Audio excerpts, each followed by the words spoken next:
dan mereka tidak meneruskan perbuatan dosa itu sedang mereka mengetahui.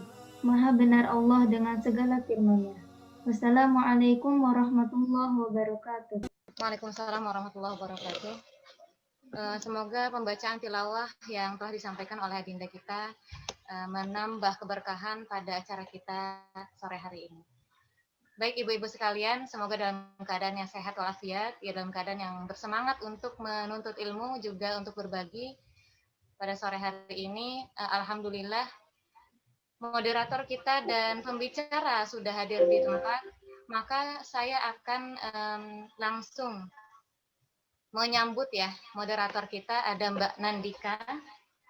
Saya akan membacakan sekilas CV beliau. Sebentar. Ya. Nama Nandika Aisyah Pratiwi, tempat tanggal lahir Purworejo 28 Oktober 1989. Ya, alamat Batu Retno Banguntapan. S1 Agribisnis UGM, kemudian S2 Ekonomi Pertanian IPB. Aktivitas ibu rumah tangga dan owner all fishery store. Baik, Mbak Dika sudah di tempat. Masya Allah. Assalamualaikum Mbak Dika. Waalaikumsalam Mbak Dina. Suaranya terdengar sangat jelas. Oh ya, oke. Sip. Ya, alhamdulillah. Sip. Saya langsung menyerahkan kepada Mbak Dika untuk menuntun ya, untuk memandu acara dan menyambut pembicara kita pada sore hari ini. Silahkan Mbak Dika. Ya, baik. Terima kasih Mbak Dina. Assalamualaikum warahmatullahi wabarakatuh. Bagaimana kabar sahabat muslimah sekalian? Semoga Allah selalu memberi kesehatan dan perlindungan kepada kita semua. Ibu-ibu yang saya cintai, tidak terasa ya kita sudah 9 bulan melalui pandemi ini, pandemi COVID-19 ini. Berbagai penyesuaian tentu kita lakukan. Bagi para pekerja yang biasanya bekerja di kantor, sekarang harus kerja di rumah. Anak sekolah yang tadinya sekolah di gedung, sekarang harus sekolah di rumah. Nah, di sini peran ibu-ibu itu sangat krusial gitu ya. Karena selain kemudian harus menjadi mentor, harus menjadi guru bagi anaknya, dia juga harus kerja mungkin WFH juga, terus kemudian dia juga harus memfasilitasi suaminya yang juga WFH seperti itu. Nah, peran krusial ini yang kemudian menjadi pemicu. Salah satunya itu pemicu stres, yang stres itu terkadang menimbulkan emosi.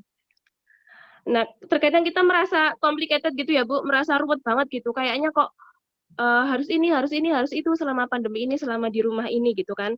Nah, bahkan kita lihat sendiri ada berita-berita di media massa yang menyebutkan ada beraneka ragam pelampiasan emosi seorang ibu pada masa pandemi ini. Ada yang membentak anaknya, kemudian KDRT terhadap anaknya, bahkan nauzubillah ada yang sampai membunuh anaknya seperti itu. Nah, bagaimana cara supaya kita tuh bisa mengelola emosi di tengah situasi yang sulit seperti ini ya Bu, baik sulit secara fisik, sulit secara ekonomi, dan kesulitan lainnya. Bersama saya sudah hadir seorang pembicara, seorang psikolog yang nantinya akan membahas lebih lanjut bagaimana cara kita mengelola emosi di masa sulit, di masa pandemi seperti ini. Tapi sebelum dimulai, bagi para peserta, dimohon untuk mengisi daftar hadir yang ada di chat room, karena nanti ada door prize menarik dari panitia. Nah, nanti kalau misalnya nggak ngisi daftar hadir, terus dapat door prize, kan sayang. Kita nggak tahu alamat atau nggak tahu nomor telepon dari peserta. Kemudian, bagi peserta yang ingin bertanya, itu bisa langsung menuliskan di chat room. Setelah mengisi daftar hadir, silahkan kemudian bertanya. Dan nanti bagi penanya terbaik akan dibuka open mic gitu ya, untuk bertanya langsung kepada pembicara. Nah, kemudian saya bacakan kurikulum vitae dari pembicara kita pada sore hari ini. Nama Muhammad Arif Rizky, tempat tanggal lahir Kebumen 17 Oktober 89, alamat Jalan Imogiri Timur KM 10, pendidikan Magister Psikologi Profesi S2, profesinya dosen kedokteran UMY, dan prestasinya ini luar biasa sekali Bu. prestasinya adalah membanggakan dan membahagiakan orang tua dan istri. Masya Allah Pak Arif ini. Selamat datang Pak Arif, sudah bergabung ya? Jadi Mbak Dika, Oh iya, Assalamualaikum. Waalaikumsalam warahmatullahi wabarakatuh.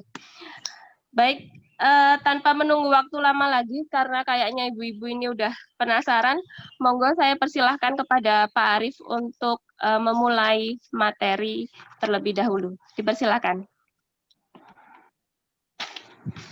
Baik, bismillahirrahmanirrahim. Assalamualaikum warahmatullahi wabarakatuh. Alhamdulillah wa syukurillah wala haula wala quwata illa billah. Asyhadu an la ilaha illallah wahdahu la syarikalah wa asyhadu anna Muhammadan abduhu wa rasuluh la nabiyya ba'da. Allahumma sholli ala Muhammad wa ala ali Muhammad.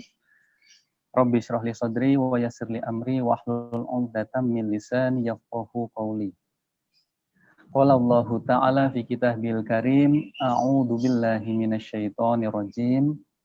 Bismillahirrahmanirrahim.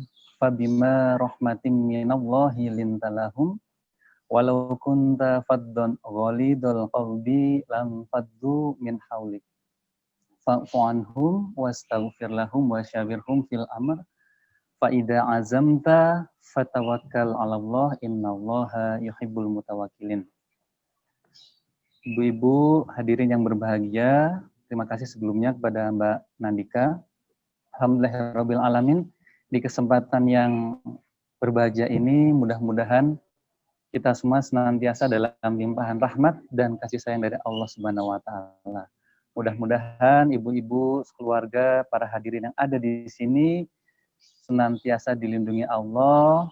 Mudah-mudahan keluarganya juga diberikan kondisi yang sakinah, mawaddah, warahmah, dan apa yang nanti akan kita lakukan sore ini sama-sama belajar dicatat Allah menjadi sebuah amal soleh. Amin amin ya rabbal alamin. Tidak lupa sholawat teriring salam senantiasa kita limpahkan, kita sanjungkan kepada junjungan kita Nabi Muhammad sallallahu alaihi wasallam. Allahumma sholli ala Muhammad wa ala ali Muhammad. Baik Mbak Nandika, tadi di awal sudah disampaikan ya, ada prolog juga terkait dengan kondisi yang dihadapi kita semua sekarang ya.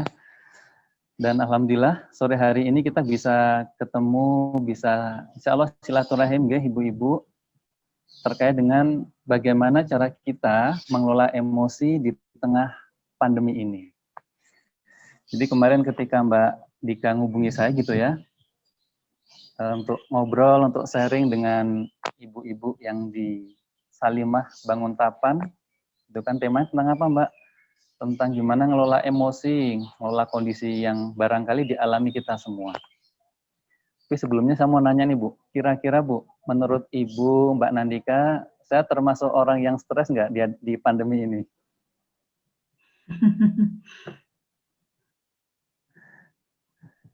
Kayaknya semua orang stres, Pak. Semua orang stres nggak? Alhamdulillah. Baik, memang kita semua mengalami kondisi itu dan tidak dipungkiri siapapun dari kita mengalami hal yang tadi sudah dibahas di awal oleh Mbak Nandika.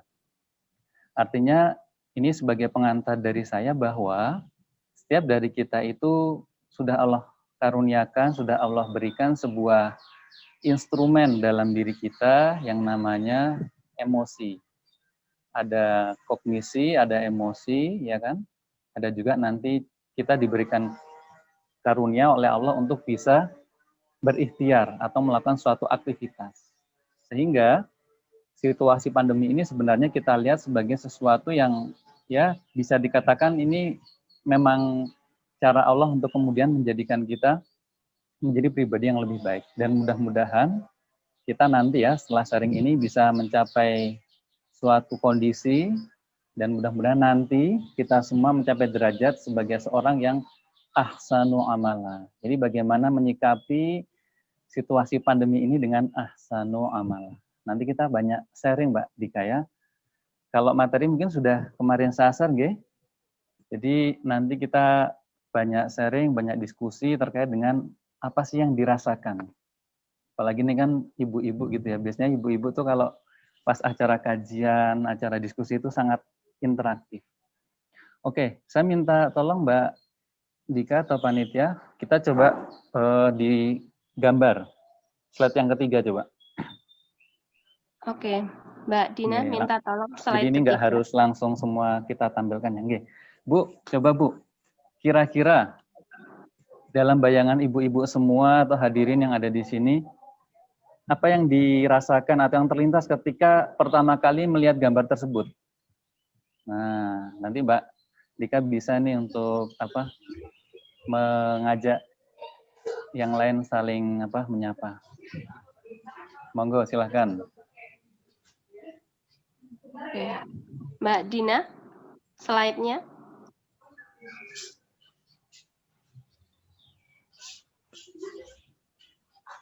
Slide selanjutnya ya Pak. Slide ketiga, Mbak. Oke. Ini sudah ya? Ini Ya, sudah ketiga. slide Oh, yang belum. itu. Yang ini atas Slide, sebelumnya, maaf. slide yang gambar Ini ya? tadi. Oh, Iya, ya. yang itu betul. Betul ya ini? Oke. Oke. Monggo kira-kira ibu-ibu, rekan-rekan semuanya yang hadir di sini, apa yang terlintas pertama kali ketika melihat gambar tersebut? Jelas nggak gambarnya? Itu gambar apa? Sampah. Sampah. Sampah. Ya, Pak. Sampah. Tumpukan sampah, betul sekali. Gambar tumpukan sampah. Apa yang terlintas pertama kali ketika melihat gambar tersebut? Kotor. Kotor, apalagi? Bau. Jijik, bau, gitu ya Bu ya. Kotor, jijik, bau. Nyaman tidak Bu kira-kira? Tidak. Enggak. Tidak nyaman, pasti ya.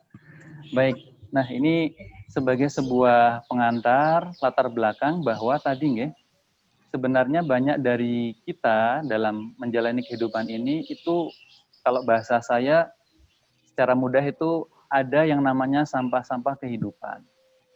Peristiwa-peristiwa, kejadian-kejadian, mungkin ingatan-ingatan yang kita alami selama hidup itu sangat rentan menjadi sampah dalam diri kita. Sehingga apa? Ya kita bisa bayangkan ya, kalau pandemi sudah berlangsung sekian bulan, kurang lebih 7 bulan ya, dari Maret sampai sekarang. Kurang lebih 7 bulan, kemudian dalam rentang waktu itu pasti ada perasaan-perasaan yang tidak nyaman, yang tidak baik, kita rasakan. Dan kalau itu kita biarkan berlama-lama, itu bisa seperti gambar tersebut ya, menumpuk membuat kita sendiri jijik, berbau busuk, sehingga ekstrimnya itu bisa menjadi sebuah sarang penyakit. Sama kalau kita tidak terampil, ibu-ibu, dalam mengelola perasaan kita, dalam mengelola emosi kita, itu sangat rentan sekali. Sekarang mungkin ada yang sharing ya pengalaman. Ada nggak yang pernah pada situasi tertentu itu emosinya menjadi sangat tidak terkontrol, lepas kendali, ya kan? Atau mengalami situasi di mana merasa sangat down. Oke, kita boleh ya Mbak Dika ya? Jadi biar lebih interaktif, tidak satu arah, kita nanti sering sharing kayak gini Mbak Dika. Oke. Boleh, monggo silakan. Oke, silakan ibu-ibu ada yang mau sharing? Oke. Yang Pernah selama pandemi pada ini satu kayaknya situasi down banget atau futur. Ada yang mau sharing? Bahasanya.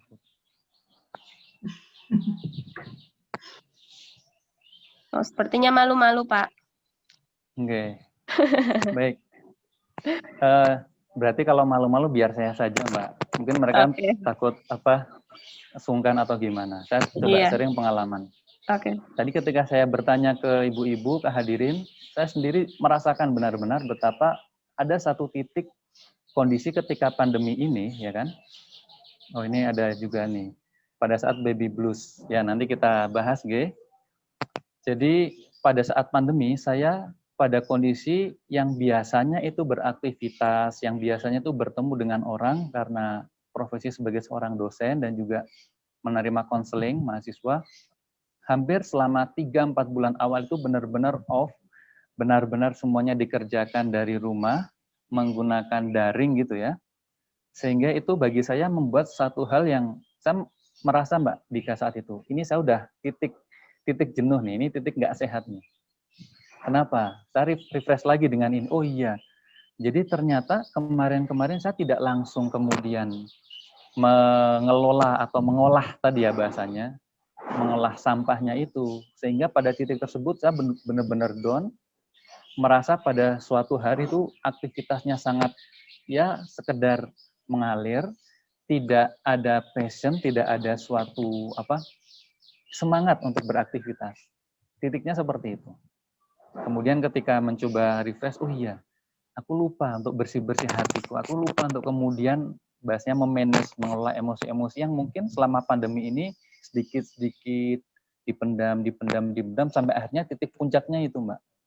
Benar-benar mau aktivitas tuh malas sekali. Bawaannya ya tidur, makan di rumah, udah kayak gitu aja.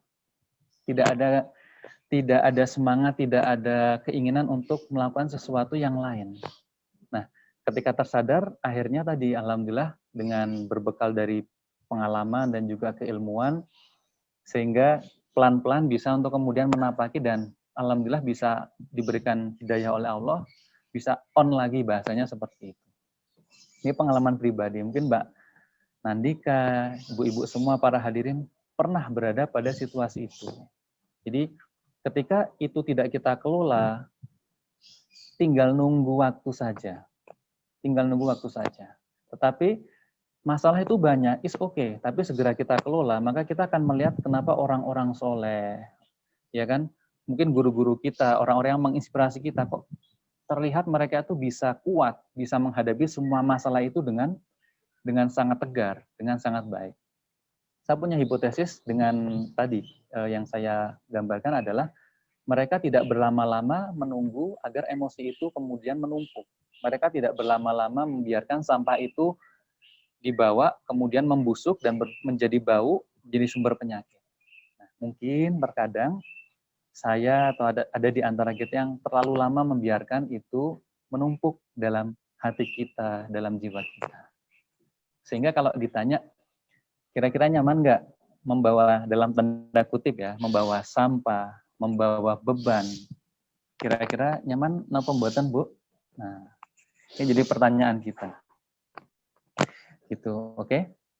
Jadi dari analogi ini mudah-mudahan bisa sebagai landasan kita ya, bahwa kadang ada dalam hidup kita tuh sampah-sampah yang is okay.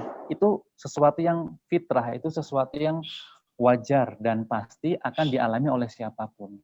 Tinggal tadi, cara kita mengelolanya, cara kita untuk bagaimana mengatur, membersihkan, dan sebagainya. Ngaten, bisa lanjut, ini sebagai penyemangat kita di awal, dah paling tidak karena kita kan kajian ya Mbak Dika ya, jadi sedikit kita belajar secara teori. Apa sih emosi itu dan bagaimana cara kita mengelola emosi. Mungkin bisa langsung ke slide nomor 5. Mbak Dina nggih tadi nggih? Atau Bu Dina nggih? Slide yang kelima mungkin bisa kita langsung. Ya, ini tadi refleksi dari gambar tersebut. Nah ini, emosi. Jadi emosi itu kalau kita mendefinisikan suatu kegiatan atau pergulatan pikiran, perasaan, nafsu, dan setiap keadaan mental yang hebat atau meluap-luap. Goleman itu juga menjelaskan bahwa emosi merujuk pada suatu perasaan dan pikiran yang khas. Makanya orang pada kondisi emosi tertentu itu bisa kita identifikasi, bisa kelihatan nggih, Pak Dika ya. Kalau orang itu marah, ekspresinya tuh kelihatan. Berbeda dengan orang yang dalam kondisi misalnya sedih. Orang yang sedang bahagia, ekspresi emosinya itu juga berbeda dengan orang yang takut misalnya. Meskipun ya, kadangkala kita mencoba untuk menutupi emosi yang kita rasakan. Boleh, sesekali boleh. Tapi kalau sering kita menutupi, tidak jujur dengan apa yang kita rasakan, terkadang itu akan membuat kita menjadi tadi, menambah beban atau menambah sampah. Tadi kalau di tengah pandemi, kira-kira kalau kita sedih wajar tidak? Kita takut, kita khawatir, ya kan? Kita kecewa mungkin ya dengan berbagai macam kondisi yang ada di sekitar kita, itu sesuatu yang wajar, hadirin semuanya. Tapi bagaimana kita kemudian bisa mengelolanya?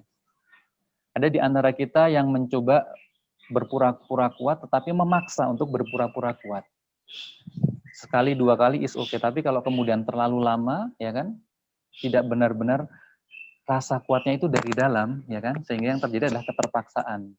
Itu menjadi sesuatu yang kontraproduktif terhadap kesehatan mental kita. Nah, ini beberapa pengertian emosi. Ada juga James, itu menjelaskan emosi keadaan yang menampakkan diri dengan sesuatu perubahan yang jelas pada tubuh. Nah, itu sudah kelihatan.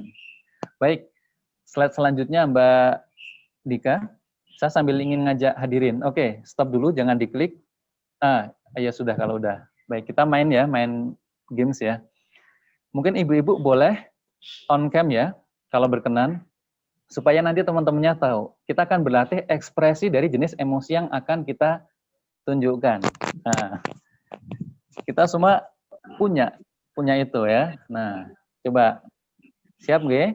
Nanti biar kita tahu nih, oh ibu ini kalau marah tuh gini ternyata. Oh ibu ini kalau pas bahagia ekspresinya seperti ini.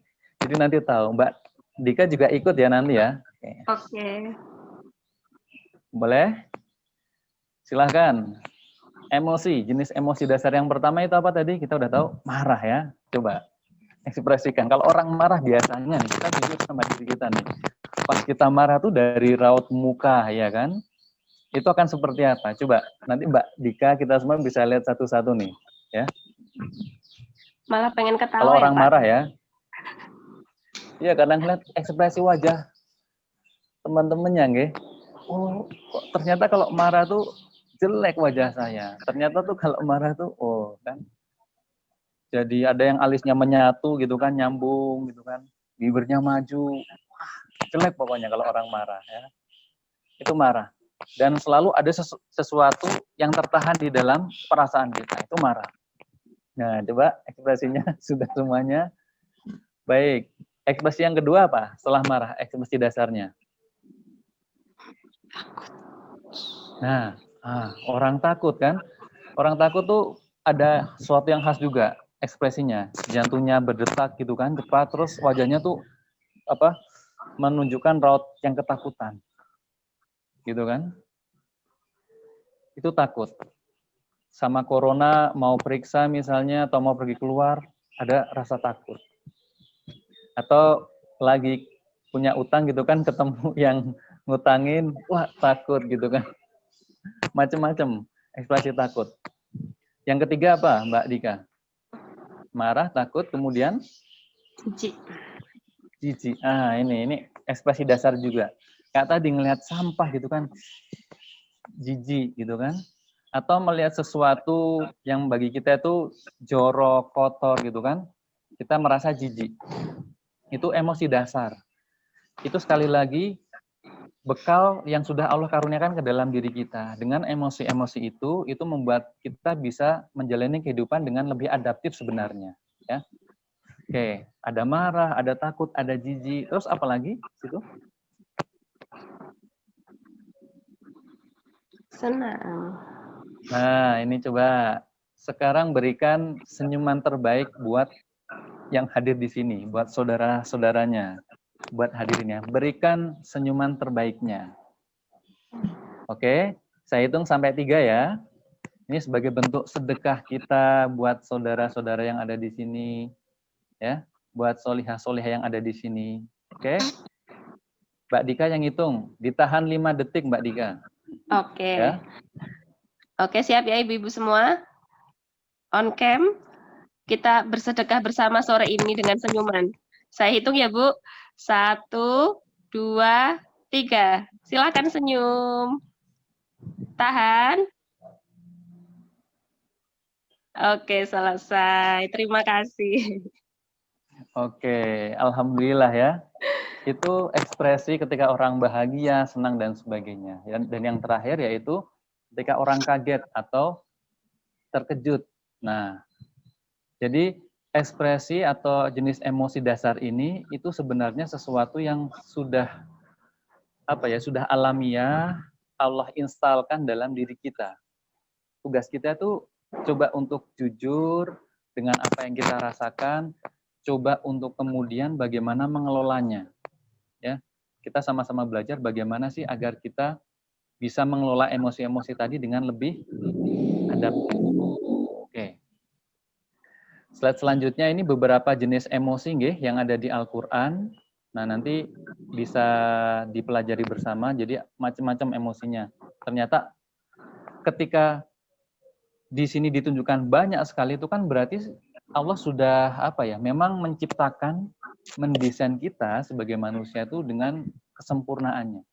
Maka kita diberi macam-macam emosi tadi, ada dengki juga, ya kan?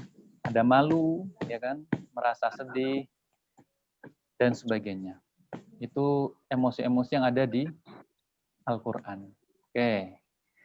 Kita lanjut slide selanjutnya.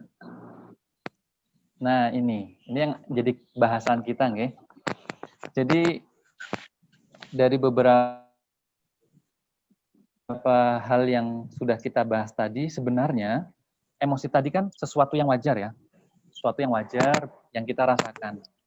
Jadi bukan menolak emosi. Sekali lagi, bukan menolak sebuah emosi yang hadir dalam kehidupan kita, yang hadir dalam perasaan kita, tapi kita kelola. Ketika kuliah saya pernah diajarkan oleh guru saya ya, bahwa ketika semakin kuat kita menolak emosi yang hadir dalam diri kita, disitulah semakin sakit, semakin tidak nyaman, semakin besar konflik yang kita alami, kita rasakan. Maka yang paling baik, yang paling ideal adalah kita kelola, bukan ditolak. Kita merasa sedih, kita terima, lalu kita kelola. Nah, cara mengelola ini ada beberapa tips yang bisa kita pelajari. Secara intrapersonal, kemudian pendekatan interpersonal, dan ada 3P dan secara spiritual. Nah, itu cara untuk mengelola emosi kita. Oke. Jadi sekali lagi kita sepakat nih Bu, bareng-bareng, yuk mulai untuk jujur dengan diri kita. Kita merasa suatu emosi tertentu, jangan ditolak. Ya, kita merasa sedih, jujur, oh iya saya sedih. Kita merasa marah misalnya, gemes gitu kan, mungkin dengan anak kita, dengan pasangan kita, dengan keadaan yang ada di sekitar, kita jujur, kita terima dulu, ya kan. Kemudian kadang kita merasa sangat bahagia gitu kan, kita juga terima. Baru kemudian kita kelola sebaik-baiknya. Nah, yuk kita coba bareng-bareng nanti belajar bagaimana cara mengelola emosi. Itu mungkin Mbak Dika, sebagai pengantar nih, beberapa sudah ada pertanyaan nih Mbak Dika. Oke, mau tanya jawab dulu Pak Arif? Oke. Boleh. Oke. Yang pertama dari Bu Tri Rahmawati. Bagaimana caranya agar bisa terus tetap istiqomah tawakal kepada Allah di saat masa sulit pandemi seperti ini? Kadang kita putus asa dan jadi futur. Silakan Pak Arif. Oke. Baik. Saking Bu Sinten mau asmane? Putri Rahmawati. Nggih, dari Bu Putri Rahmawati nggih. Iya. Jadi niki kula mencoba menjawab dari sisi psikologis dan juga nanti ada dari sisi spiritual. Dan sebelum menjawab, izinkan saya ini Mbak Dika, alhamdulillah sebuah kebahagiaan dan kebanggaan ibu saya, istri saya ikut hadir di sini. Saya menyapa dulu Sugeng Sonten Ibu, Sugeng Sonten istri saya. Tadi kan saya menyampaikan sebuah kebahagiaan. Prestasi itu tidak harus berupa medali, tapi ketika bisa membahagiakan orang yang kita cintai, orang yang kita sayangi, itu juga sebuah prestasi. Dan alhamdulillah sore ini bisa bergabung bersama kita. Oke. Jadi dari sisi psikologis itu beberapa kali pengalaman ketika mendampingi klien Mbak Dika. Oke. Dan Bu Tri atau Mbak Tri niki nggih. Sesuatu yang masih bergolak, masih menjadi konflik, itu perlu kita tangani terlebih dahulu. Kalau digambarkan gitu ya, misalnya seperti kita, pandemi ini kan kita analogikan sebagai suatu krisis. Anggaplah ketika ada seorang gitu kan, terjatuh atau mengalami kecelakaan. Kira-kira langkah pertama apa yang kita lakukan? Kita tolong loh. Nah, cara kita menolongnya tuh pasti mengamankan yang bersangkutan agar bisa terhindar dari sesuatu yang membahayakan. Sama, jadi pertanyaan gimana agar kita bisa tawakal, bisa istiqomah, Kadang karena kita mengalami keputusasaan atau pada kondisi futur di tengah pandemi ini, maka kita atau misalnya kita punya sahabat, saudara yang mengalami kondisi tersebut, kita coba amankan dulu. Nah, cara mengamankannya secara psikologis bagaimana? Setiap orang punya kebutuhan dasar yang berbeda-beda. Ketika pada saat itu mungkin yang bersangkutan ingin dimengerti, kita coba untuk mengerti. Meskipun terkadang kita punya pandangan yang berbeda mengatasi situasi sulit tersebut. Idealnya ya, setiap orang pasti paham, pasti sudah tahu bahwa orang dalam musibah itu harus sabar. Tapi definisi atau kalimat sabar tidak semudah yang kita sampaikan ketika aspek-aspek psikologis ini belum kita olah. Sama kayak tadi ya, orang baru jatuh. Kita ngomong, sabar ya Mbak, kuat ya Mbak. Ya tahu orang itu harus sabar, harus kuat. Tapi bagaimana luka ini misalnya kalau dia terluka, itu bisa diobati. Kalau dia masih cemas, kita coba tenangkan. Hal itu yang juga bisa kita lakukan untuk diri kita ketika mengalami situasi yang tadi. Kita putus asa, kita mulai mengalami futur, kita harus jujur. Kebutuhan kita itu apa sebenarnya? Apakah kita butuh dimengerti? Apakah kita butuh didengarkan, ya kan? Apakah kita butuh mengekspresikan perasaan-perasaan kita? Sehingga jangan terlalu kita tahan, bahasa psikologinya kita repress perasaan-perasaan tersebut dengan berbagai dengan cara yang tidak adaptif misalnya. Kita mencoba pura-pura kuat, memaksa pura-pura kuat sehingga sebenarnya kita tidak benar-benar kuat, justru malah sangat rapuh. Karena konflik internalnya itu belum kita kelola, belum kita atasi sehingga menjadi bumerang bagi diri kita. Nah, terus cara mengatasinya gimana Pak? Ya tadi, paling sederhana kalau saya pengalaman kemarin ya, saya mengambil waktu untuk diri saya sendiri, mencoba bahasanya tafakur atau merenung apa sih kebutuhanmu yang kamu butuhkan sekarang dengan situasi ini. Jadi tidak ujuk-ujuk langsung kita harus definisi tawakal masuk set gitu kan, sabar masuk set, enggak. Secara psikologis kadang ada aspek yang itu mempermudah masuknya rasa sabar itu. Kita melakukan dialog misalnya, kadang kita butuh tempat cerita, kita cari tempat cerita. Kadang kita butuh mengekspresikan perasaan-perasaan kita, tertekannya kita, ya kan, jenuhnya kita, bosannya kita, itu perlu diekspresikan tentunya secara adaptif. Nah, ini ada sebuah, ini Mbak Dika ya, sebuah perumpamaan lagi ya.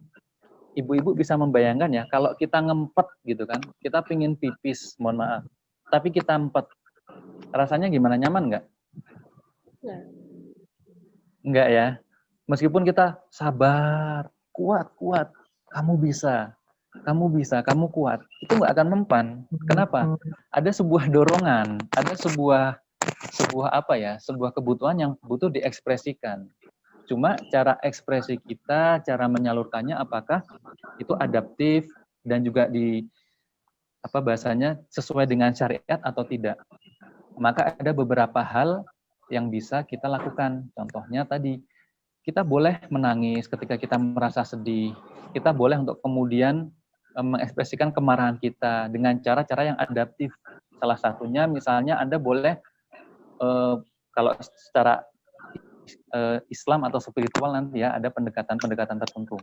Misalnya, Anda ambil kertas, kita ambil tisu, misalnya kita ekspresikan ketika kita merasa sangat jengkel, kita sangat marah.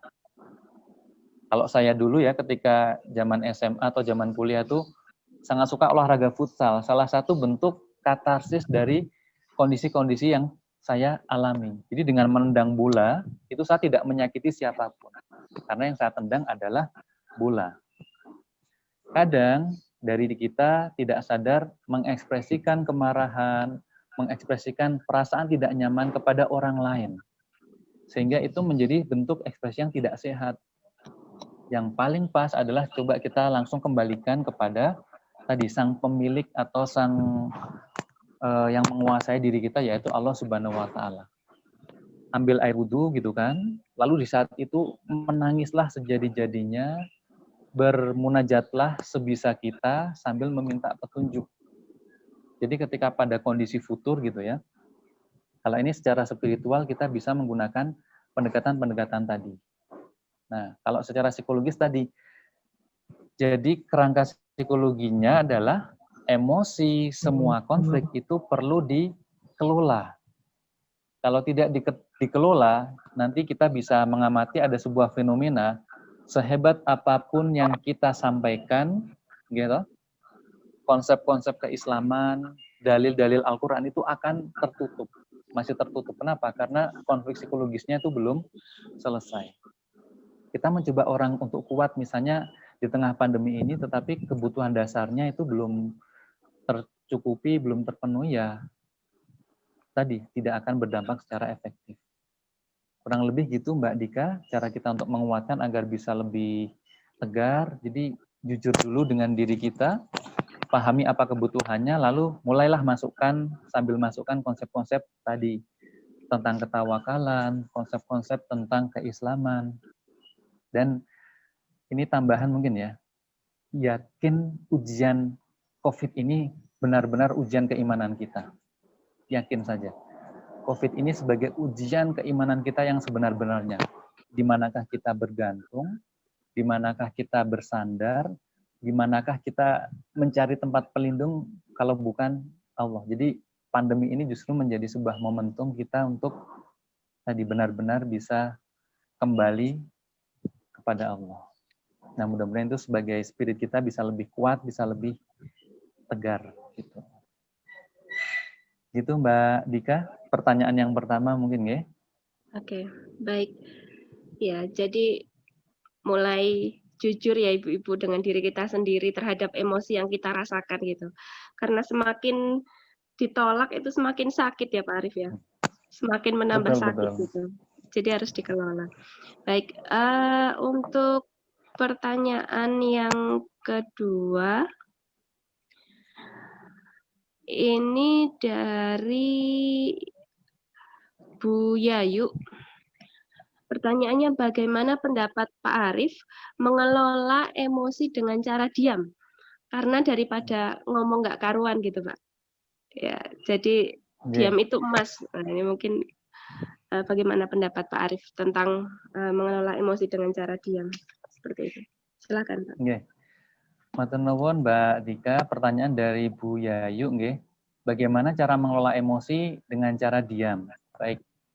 Diam itu kalau kemudian menjadi respon spontan pada situasi-situasi tertentu itu terkadang baik. Diam dulu. Jadi kalau secara psikologi diam itu merupakan salah satu mekanisme kita agar bisa berjarak dengan stimulus, dengan stresor atau dengan masalah. Diam dulu. Tapi yang paling penting setelah diam itu apa? Jadi tidak hanya kita benar-benar diam ketika ada masalah, tapi kita mencari tadi pengelolaan emosi yang pas. Karena diam, kalau diamnya itu benar-benar sudah clear masalahnya, ya kan? Diam yang benar-benar kalau dalam bahasa psikologi itu udah benar-benar berdamai dengan masalahnya is okay. Kita dihina gitu kan. Respon spontannya diam bagus. Tapi jangan kemudian memendam diamnya itu sehingga perasaan kita jujur misalnya merasa marah, kita merasa kecewa ketika dihina. Tapi kan tidak harus kita membalas penghinaan tersebut. Respon diam pada saat itu baik. Tetapi setelah kita diam, ini perlu kita kelola. Jangan terkadang kita hanya diam stuck pada fase diam. Ya. Jadi diam kalau dalam pengertian merespon stimulus yang tidak nyaman bagi kita itu bisa kita lakukan. Meskipun terkadang kita juga butuh satu bentuk ekspresi emosi yang lain yang tidak hanya diam. Nah, terus setelah kita diam, yang perlu kita lakukan setelah itu mengelola emosi yang ada dalam diri kita secara internalnya. Nanti di beberapa pendekatan tips tadi secara detail bisa kita lihat nanti ya, dan nanti mungkin ibu-ibu bisa membaca slide tersebut. Salah satu contohnya misalnya, tugas kita kan kalau dalam kehidupan itu berhubungan dengan orang lain misalnya tidak harus orang itu suka kepada kita, tidak harus orang itu sepakat dengan pendapat pribadi kita. Bahkan terkadang ya, ini dalam konsep misalnya pengasuhan, apalagi di tengah pandemi ini menjadi stressor yang luar biasa. Respon anak-anak itu terkadang tidak sesuai dengan yang kita harapkan. Mungkin ibu-ibu yang sudah punya putra-putri gitu ya bisa sangat merasakan. Tetapi pada satu situasi, ada satu kondisi-kondisi yang kita juga perlu untuk tadi jujur dan mengelola perasaan-perasaan tadi. Kita memendam, kemudian menekan perasaan itu dengan cara kita diam, tapi tidak kita kelola, khawatir nanti ekspresi itu merupakan bagian dari konflik yang kita tumpuk terlalu lama. Sehingga ungkapan kita didasari kadang benar sebagai bentuk sayang, tetapi tanpa sadar didasari atas ekspresi tadi ya, sampah-sampah yang ada dalam diri kita, lalu terucap sebuah ungkapan ekspresi kepada anak kita. Kadang tanpa sadar seperti itu. Jadi kita perlu benar-benar diam bukan di masalah diamnya, tapi setelah diam itu apa Bu yang kita lakukan? Kalau diam sambil mengelola dan benar-benar clear, pastikan is okay. Karena memang kadang ketika kita dengan berbicara atau berkomunikasi pada situasi-situasi tertentu, itu juga tidak selalu produktif atau solutif terhadap permasalahan kita. Sebagai contoh gitu ya, ini tips yang biasanya bapak-bapak gunakan. Jadi ketika ada satu diskusi, ada sebuah perbedaan pendapat, ya sudah, kita mencoba untuk diam dulu, mengiyakan. Ya diam dulu gitu kan, tanpa harus merespon. Karena ketika kita respon seketika itu juga justru membuat situasi menjadi lebih tidak baik. Nah, sambil diam Bu, mari kita olah secara internal. Kita perlu tadi ada tipsnya, kita mencoba menerima diri, ya kan, sadar diri, kemudian kita terima, lalu kita coba perbaiki. Tahap secara internal biasanya yang paling susah dari tahap di penerimaan. Kalau sadar, insya Allah nanti kita banyak coba sadar, tahu gitu kan. Tapi ketika mencoba menerima kesadaran tersebut, itu memang butuh proses. Dan dalam proses itu yang benar-benar menjadi kunci adalah kesediaan kita untuk berproses atau tidak. Misalnya kita punya konflik dengan seseorang, kita sakit hati gitu kan, sampai kemudian aku udah nggak mau lagi. Aku udah jengkel dengan yang bersangkutan. Nah, rasa jengkelnya itu kan sesuatu yang bahasanya tadi sampah. Mau dibawa sampai kapan rasa jengkelnya itu? Ya kan? Atau contoh yang lain, kita merasa takut. COVID itu idealnya kita sikapi dengan kewaspadaan. Takut yang mengarah kepada waspada, bukan takut yang mengarah kepada suatu kecemasan. Cemas yang membawa dampak negatif dalam kesehatan mental kita. Nah, kita menerima proses itu kan butuh effort, butuh waktu juga, dan tadi kuncinya adalah di kesediaan kita, Mbak Dika dan Bu Yayu. Jadi, mungkin itu respon dari pertanyaan ketika diam seperti apa. Oke, baik Pak Arif, sambil menunggu pertanyaan yang lain, silakan. Kalau mau dilanjutkan materinya dulu sebentar. Oke, boleh. Jadi dari tadi kita bisa mulai mungkin di bagian ini intrapersonal. Secara intrapersonal. Jadi sami-sami Bu Yayu intrapersonal. Oke.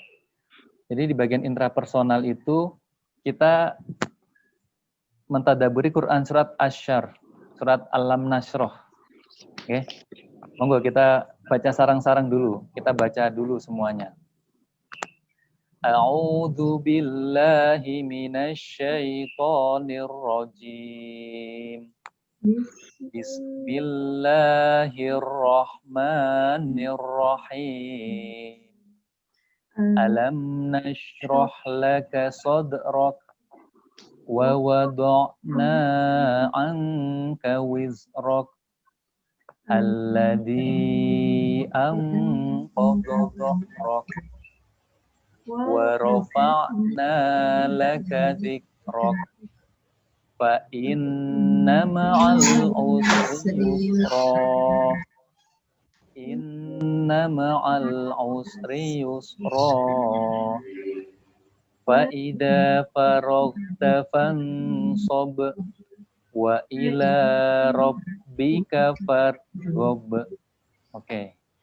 Saya minta tolong mungkin Mbak Dika, coba tadabbur maknanya bisa dibaca Mbak Dika. Sebentar, nggak bawa Quran, Pak. Oke. Sebentar.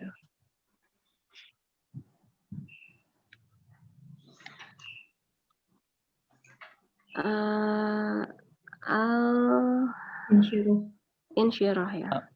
Oke. Alam nasrah.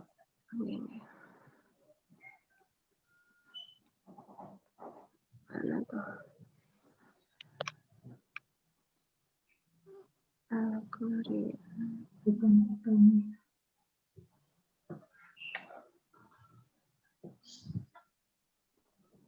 Alam nasrah laka sadrak. Saya bantu ya. Oh iya, monggo Bu. Oh, nggih. Bukankah kami telah melapangkan dadamu, Muhammad, dan kami pun Nggih. telah menurunkan beban darimu yang memberatkan punggungmu, dan kami tinggikan sebutan namamu bagimu. Maka sesungguhnya bersama kesulitan ada kemudahan. Sesungguhnya bersama kesulitan ada kemudahan. Maka apabila engkau telah selesai dari sesuatu urusan, tetaplah bekerja keras untuk urusan yang lain. Dan hanya kepada Tuhanmu lah engkau berharap. Nggih, Masya Allah. Matur nuwun, Ibu Bu Sinten niki nggih yang sudah Bu Mina. membacakan. Oh nggih, Bu Mina. Jadi konsep dari Quran surat Alam Nasrah tadi ya, itu bisa kita gunakan secara intrapersonal, pendekatan secara tadi, bagaimana diri kita untuk mengelola atau manajemen emosi. Urut-urutan tadi itu menunjukkan tahap yang pertama apa tadi? Alam nasrah laka sadrak. Bukankah aku telah melapangkan dadamu Muhammad? Jadi dengan sebuah kesadaran, semuanya itu dalam bingkai tindakan Allah. Kita itu bisa lembut hatinya, kita itu bisa kuat, kita itu bisa merasakan berbagai macam emosi, itu terjadi atas izin Allah. Nah, apa yang kemudian ingin kita kejar? Izin Allah sudah terjadi, maka yang ingin kita kejar adalah ridho Allah. Agar Allah ridho, step-stepnya tadi, Allah sudah melapangkan dada. Maka secara personal, dalam diri kita agar kita bisa mengelola emosi, berusaha untuk lapang dada. Setelah lapang dada, apa tahapnya? Alam nasrah laka sadrak wa wada'na anka wizrak. Lalu beban, ya, meringankan beban. Maka tadi pertanyaan atau dialog kita, beban itu kalau kita bawa terlalu lama, itu kan membuat kita sakit, membuat kita itu berat, membuat kita itu sulit. Betul tidak, Bu? Membawa beban itu nyaman tidak, Bu, kira-kira? Tidak, nggih. Maka pertanyaannya, mau nggak kita untuk berlapang dada? Bersedia nggak kita untuk melepaskan beban tadi? Beban-beban emosi. Lalu setelah itu, alam nasrah laka sadrak wa wada'na anka wizrak, maka akan ditinggikan ya derajat kita. Kemudian tadi ada sebuah mindset yang perlu kita bangun. Mindsetnya apa? Fa inna ma'al usri yusra. Jadi bangun mindset bahwa ini setiap COVID ini ada kemudahan nih, kesulitan COVID ini. Ketika ada situasi yang tidak membuat saya nyaman, pasti ada kemudahannya. Jadi kita akan membiasakan untuk selalu berpikir dari sisi kemudahan-kemudahan, dari sisi pertolongan-pertolongan yang ada. Nah, lalu kemudian fokusnya apa tadi? Fa'idha farokta fansob. Maka ketika engkau telah selesai dari sebuah urusan, pindah ke urusan yang lainnya. Tadi, masalah-masalah emosi yang mungkin kita alami selama COVID ini itu salah satunya disebabkan karena kita berfokus pada situasi atau pada sesuatu yang tidak bisa kita lakukan dibandingkan kita berfokus pada sesuatu yang bisa kita lakukan. Maka menyibukkan diri dengan aktivitas-aktivitas yang positif ya, menyibukkan diri dengan hal-hal yang membuat kita lebih produktif itu menjadi sebuah terapi. Cara pengelolaan emosi bagi diri kita. Dan terakhir Allah menutup dengan sebuah ungkapan. Faida farokta fansub wa ila rabbika fargob, dan hanya kepada Tuhanmu, pada Allah kita hendaknya berharap. Coba deh kita secara personal gitu ya, mencoba untuk lapang dada. Memang berat, memang sakit, memang tidak mudah kita melewati masa pandemi ini. Tapi mau nggak kita untuk berlapang dada? Mau tidak kita untuk melepaskan beban-beban psikis, beban-beban emosi yang sudah lama kita bawa? Lalu kita fokus bahwa di setiap kesulitan-kesulitan itu akan banyak sekali kemudahan-kemudahan, dan kita fokus untuk melakukan aktivitas-aktivitas yang produktif, yang positif. Dan tadi kita mencoba untuk selalu berharap kepada Allah Subhanahu wa Ta'ala. Seperti itu. Ini pendekatan secara intrapersonal. Jadi dari dalam diri kita, Mbak Dika. Kemudian yang kedua, pendekatan interpersonal.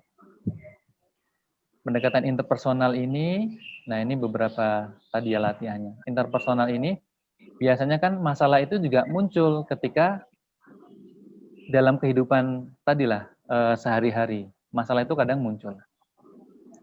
Dan kadang itu membuat emosional. Coba sharing lagi nih Mbak Dika. Ibu-ibu, kalau masalah interpersonal yang paling sering ya, dalam keseharian itu masalah apa? Nanti biar kita kaji bareng-bareng. Baik, Ibu-ibu ada yang mau sharing, Bu? Masalah interpersonal.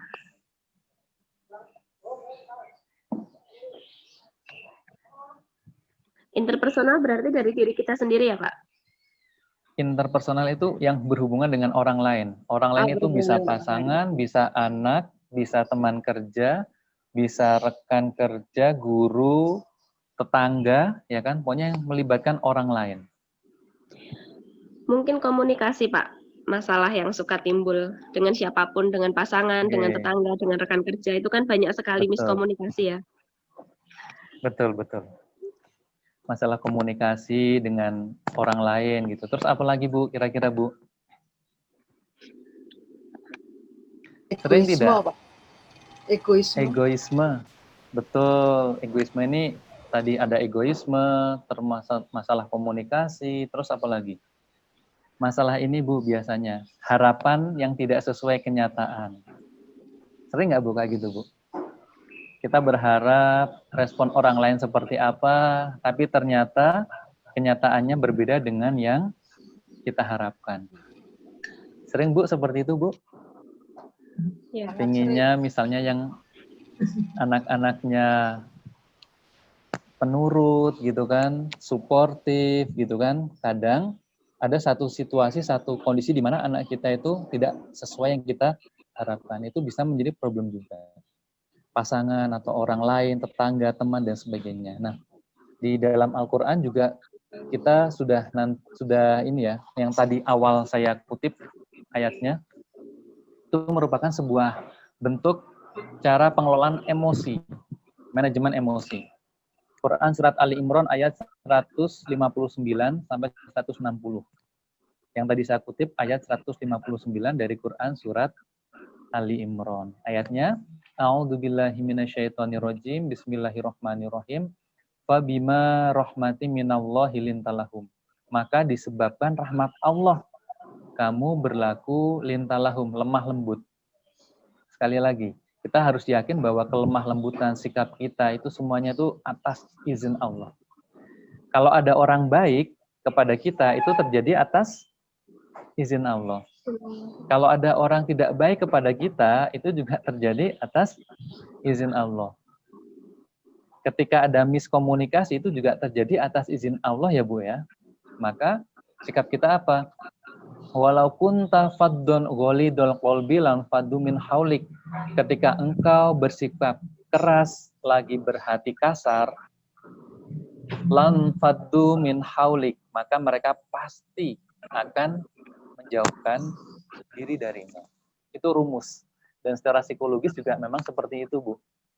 Kalau hati kita panas, hati kita keras, orang itu tadi secara ekspresi juga sudah tidak nyaman, maka tidak akan bisa masuk. Maka yang bisa kita lakukan apa? Fa'fu anhum, maafkan mereka, wastaghfir lahum, mohonkan ampun wasyawirhum fil amr, dan tetap berurusan dengan mereka dalam urusan itu. Jadi, oke, seperti tadi ya, misalnya diam sejenak atau mencoba menghindari sejenak, mencoba berjarak sejenak, is okay. Tetapi ketika kita sampai kemudian tidak lagi mau bermusyawarah, tidak lagi mau bersilaturahim dengan yang bersangkutan, maka disitulah kemudian kita tidak akan tumbuh menjadi pribadi yang lebih baik. Sampah emosi itu masih terbawa. Semakin sering kita menghindar dari stimulus dari orang yang membuat kita tidak nyaman, disitulah kita membuat sampah emosi itu semakin menumpuk. Nah, ini mungkin juga menjawab, tadi ada yang bertanya Mbak Dika di chatnya ini, ya. Tanda kalau ciri emosi sudah terkelola dengan baik. Iya. Kalau secara interpersonal, itu standar sederhananya, kita mungkin bisa mengingat peristiwanya, tetapi rasanya sudah berubah. Dan kita akan nyaman berinteraksi dengan yang bersangkutan. Contoh ya, kita mungkin pernah konflik dengan tetangga kita. Kita ingat sih konfliknya, tapi rasanya itu sudah berubah, bahkan sudah nggak ada. Dan itu yang paling tahu adalah diri kita. Maka tadi Mbak Dika dan ibu-ibu hadirin semuanya, kejujuran terhadap diri kita itu sebagai salah satu terapi juga. Aku karo tonggoku misalnya, kemarin kan sempat viral ya, Bu Tejo gitu ya, sosok tetangga yang wujudkan sebagai sosok tetangga yang julid misalnya. Ada tetangga yang julid seperti Bu Tejo, wah kita nggak suka nih. Lantas itu masih terbawa dan kita masih ingat, maka itu tanda bahwa emosi belum terkelola dengan baik. Tanda sederhana adalah kita masih bisa mengingat peristiwanya, tetapi rasanya sudah berbeda. Maka ini juga mungkin barangkali ada yang hadir di sini yang yang belum menikah, yang akhwat yang masih jomblo gitu kan, kadang ada yang susah move on misalnya. Dengan kemudian coba move on, coba melupakan. Saya katakan, Anda boleh mencoba lari dari masa lalu, Anda bisa lari coba dari ingatan-ingatan itu, tetapi Anda akan semakin tersiksa dengan hal tersebut. Karena sembuhnya luka itu bukan dengan melupa, tetapi sembuhnya luka itu dengan berdamai dengan rasa. Saya ulang lagi, nggih. Sembuhnya luka itu bukan dengan melupa, tetapi sembuhnya luka itu dengan berdamai dengan rasa. Jadi kita, masih ingat dengan si A, si B, si C. Tapi kita rasanya udah berubah. Nah, nanti kita tadi, kesediaan diri untuk berproses mengelola emosi itu yang paling penting, Mbak Dika dan ibu-ibu semuanya. Hadirin yang ada di sini ya, itu yang paling penting. Tinggal kita mau atau tidak, tinggal kita komitmen atau tidak. Gitu. Ini secara interpersonal. Nah, yang ketiga, tadi ada 3P prinsip. Bagaimana kita selalu berpikir positif, berperasaan positif, dan juga berperilaku atau bertindakan yang positif. Itu salah satu cara. Selalu husnuzon, ya kan? Selalu untuk mencoba mencari alternatif-alternatif pikiran-pikiran baik. Ya. Ketika ada pandemi misalnya, hal baik apa yang bisa kita syukuri? Misalnya dengan syukur, alhamdulillah saya masih bisa apa? Alhamdulillah saya masih punya apa? Nanti di bawah, slide yang paling bawah ada latihan syukur dengan tadi. Jadi syukur itu kita bangun agar memudahkan perasaan dan pikiran kita itu lebih positif. Banyak dari kita, terkadang saya juga kadang sering lupa pada apa yang ada, pada apa yang kita miliki, pada apa yang masih bisa kita lakukan. Coba, saya punya air putih. Alhamdulillah, disyukuri air putih. Adanya air putih dan masih bisa minum air putih. Kalau kemudian berharap, pingin ada es campur, pingin ada jus misalnya, pingin ada yang lain-lain, kopi, dan sebagainya, itu membuat kita kufur, kita menjadi tidak fokus pada apa yang kita miliki. Nah, dengan kita mencoba berfokus gitu ya, pada apa yang kita miliki dan apa yang bisa, itu akan membuat kita menjadi lebih baik lagi. Nah, mungkin Mbak Dika, boleh diajak Mbak Dika latihan terapi syukurnya ya. dengan tadi dua hal. Nanti secara bergantian Mbak Dika boleh pilih. Apa yang masih bisa saya miliki, apa yang masih bisa saya lakukan di tengah pandemi ini. Monggo, silakan. Ya. Baik, ibu-ibu, ada yang mau? Ditunjuk aja Mbak Dika, nggak apa-apa. Tunjuk Oh, nama tunjuk nanti aja. Oke. diminta. Ya, Ada satu peserta yang Masya Allah semangat banget ini Pak. Pertanyaannya sampai oke. 2. Bu Yayu, monggo Bu Yayu. Saya beri kesempatan untuk Oke. open mic. Coba Bu Yayu.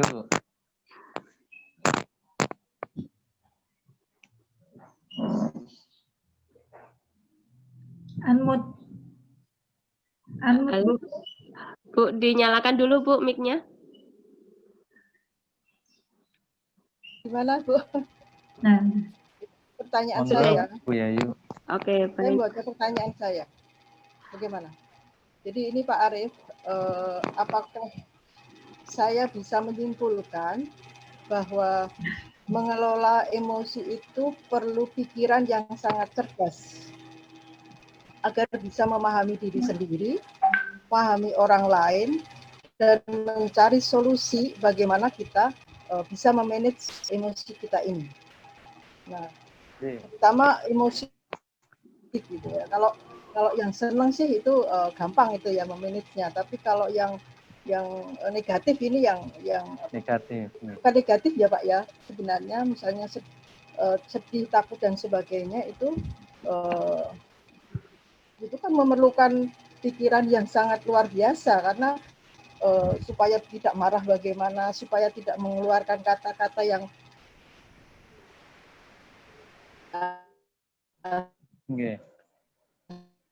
Betul. Oke. bagaimana dan seterusnya. Jadi antara pikiran dan perasaan. Jadi dua-duanya harus seimbang. Begitu deh Pak Y. Jadi kalau mengikuti nafsu saja atau mengikuti perasaan saja mungkin ya tadi mungkin kita bisa oleng.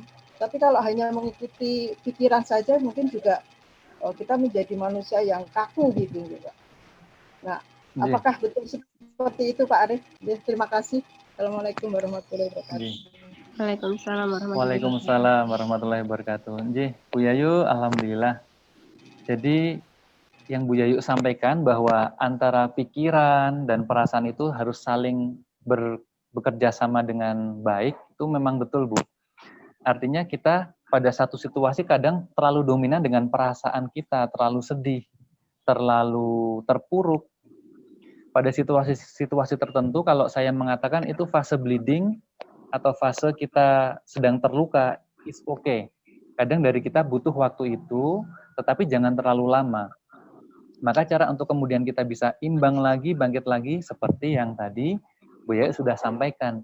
Butuh sebuah kesadaran dalam pikiran kita, butuh sebuah kesadaran dalam tindakan-tindakan kita yang itu bisa menyeimbangkan hal tadi. Kalau di antara kita tadi ya, sebenarnya kalau secara teori, secara pemahaman itu pasti tahu, pasti paham. Kita harus sabar, kita harus syukur. Tetapi pada saat dalamnya, larutnya, besarnya rasa sedih, rasa kecewa mungkin, rasa marah, perasaan-perasaan yang sangat kuat dalam diri kita, itu terkadang membuat tadi pikiran kita menjadi tumpul, kesadaran kita menjadi berkurang, kita jadi ingat kepada Allah, malah jadi sangat susah. Maka tadi kadang justru pada situasi kita sedang oleng, sedang terpuruk, itu momentum kita untuk melatih. Maka di sini tadi kita punya komitmen, kita bersama-sama untuk melatih. Kesediaan diri kita untuk berlatih mengelola, sehingga kita mudah-mudahan bisa mencontoh seperti Kanjeng Nabi Muhammad Rasulullah SAW, yang mana ketika ada ujian-ujian dalam kehidupan beliau, itu responnya kita otomatis niru beliau, secara psikologis kita juga clear, secara psikologis kita juga sehat. Maka tadi perlu keseimbangan antara pikiran dan perasaan. Betul sekali Bu Yayu, alhamdulillah. Dan mungkin boleh cerita kalau Bu Yayu nih, kalau melatih tadi ya, hari ini misalnya apa yang bisa Bu Yayu syukuri? Alhamdulillah bisa apa, alhamdulillah masih punya apa. Monggo Bu Yayu bisa berbagi.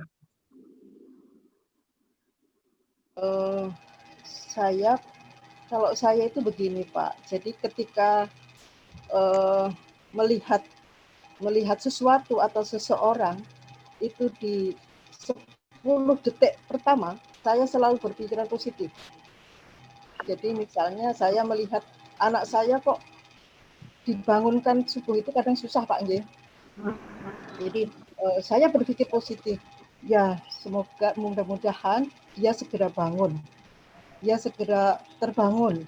Jadi selalu ada pikiran positif di detik pertama. Jadi paling tidak 10 detik pertama itu saya selalu melihat orang lain, entah itu anak saya, suami saya, atau tetangga saya, teman-teman saya, selalu yang positif Pak.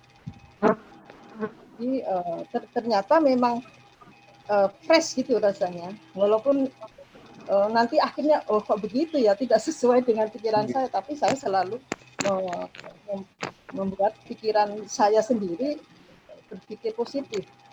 Begitu Pak. Baik, alhamdulillah. Jadi bersyukur sekali diberikan sebuah kesadaran, kemampuan untuk di 10 detik pertama selalu merespon, merasa sangat positif nih Bu nih, dengan berbagai macam situasi yang ada di sekelilingnya. Itu sebagai sebuah sesuatu yang membuat perasaan dan pikirannya lebih fresh nggih, Bu Yayu. Nah, itu tadi. Jadi selalu berupaya terapi, menjadikan Pak. Terapi diri sendiri, Pak.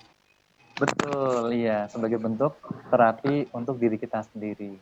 Maka tadi kita mencoba untuk selalu berpikir positif, berperasaan positif dan berperilaku positif. Ini sekali lagi latihan, bukan sesuatu yang sudah statis selalu ada pada setiap individu.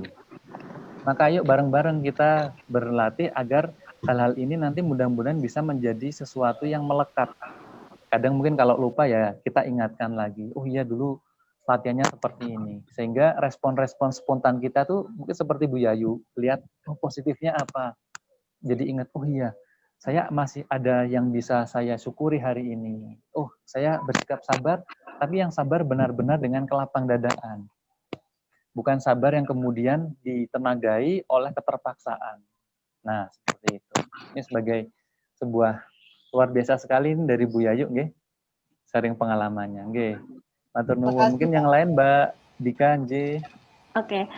Ini ada pertanyaan Pak dari saudara kita yang jauh dari Kota Parepare, Ibu Ade Hastuti Hashim. Ada pertanyaan, izin bertanya bagaimana menyikapi emosional anak kelas 1 SD saat BDR yang kadang semangat belajarnya turun? Silakan Pak Arief. Bu Sinten, Mbak Dika tadi? Bu Ade Hastuti Hashim. Oke. Bagaimana cara mengatasi emosi anak yang ketika BDR itu kadang semangat belajarnya naik turun? Iya, iya. Ini emosionalnya, mohon maaf Bu Ade, mau nanya emosional anaknya atau kita yang emosional menghadapi anaknya? Silakan Bu Ade. Bagaimana menyikapi emosional anak? Nah, ini emosional anaknya atau apakah kita yang emosional?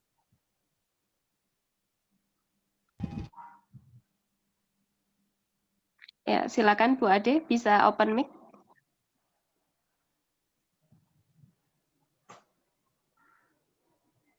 Halo, Bu Ade.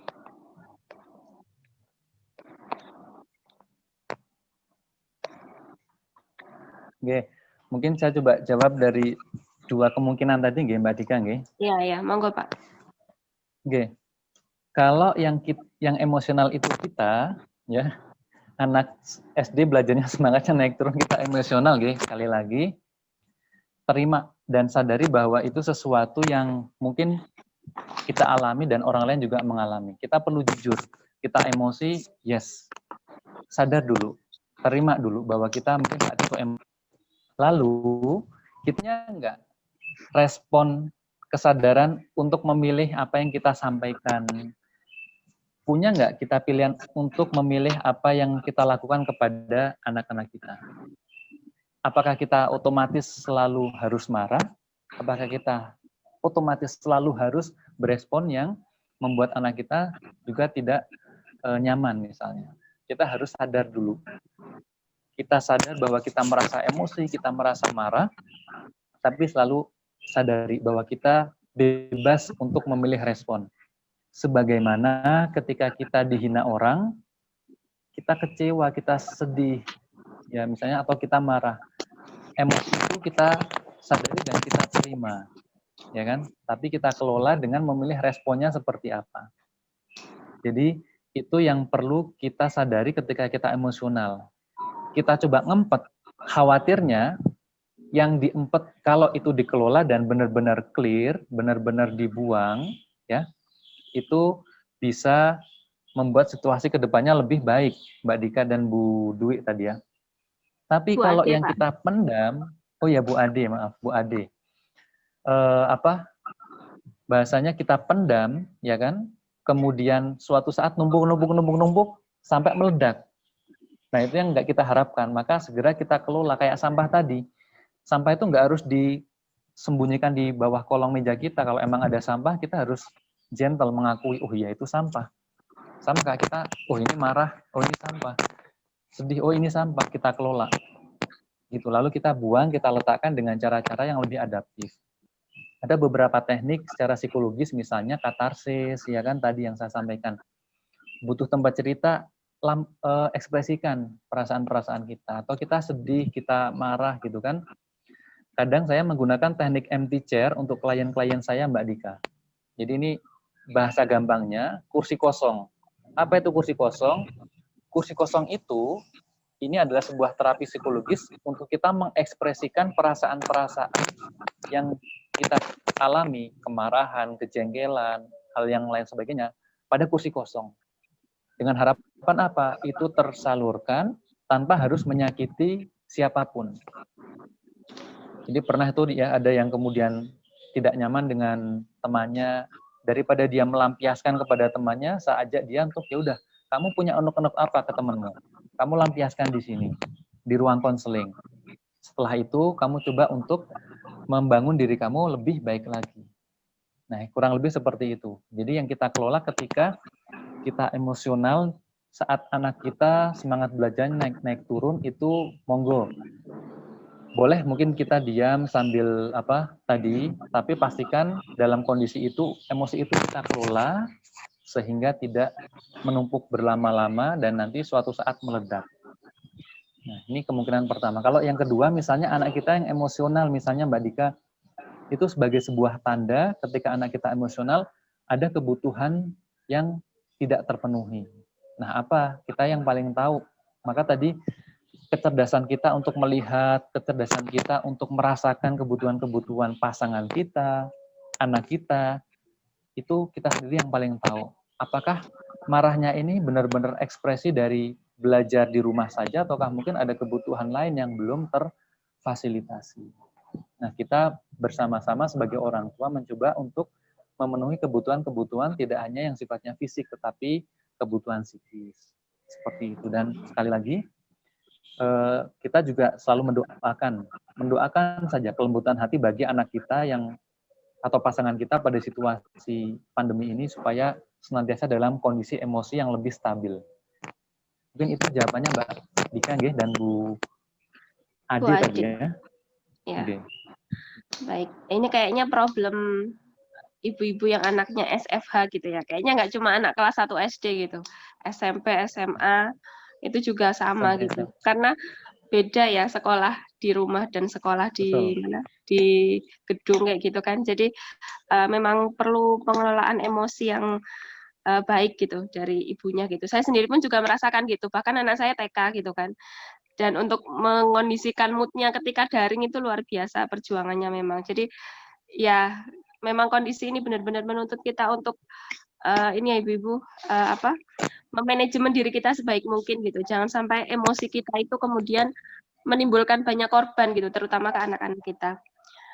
Baik, Pak Arief mau melanjutkan materi dulu atau pertanyaan dulu dari ibu-ibu? Sebelum menjawab kita praktek Mbak Dika. Di situ ada beberapa latihan. Ini salah satu ya. Slide yang keberapa ya? Saya coba lupa. Coba slide ke yang latihan itu ada beberapa yang agak bawah sepertinya. Sambil nanti di ini ya. Jadi ternyata agama kita itu Bu, itu sangat luar biasa. Berbagai macam teknik itu sudah ada, sudah diajarkan, termasuk konsep-konsepnya, dan bahkan banyak yang meneliti setelah itu. Jadi banyak penelitian-penelitian, coping religius atau bagaimana pengelolaan emosi secara spiritual, itu berdampak secara positif bagi kesehatan mental. Nah ini kita coba yang latihan ini. Mana tadi ya?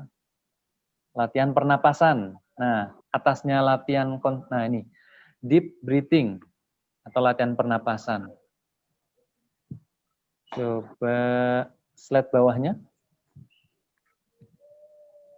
Jadi latihan relaksasi atau deep breathing ini kita bisa latih untuk membuat diri kita, kondisi kita itu lebih nyaman manakala ada sebuah emosi yang sewaktu-waktu kita alami. Nah, ini kalau di Islam juga sama ya, ketika kamu marah, perubahan-perubahan kondisi tubuh itu ternyata juga ada.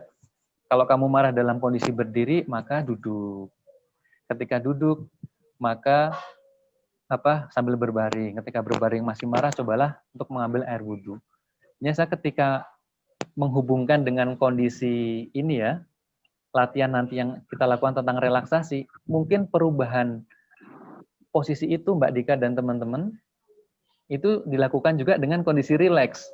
Kan kalau kita dari berdiri pindah duduk tapi masih gerusa-gerusu juga membuat kita sama aja belum rileks.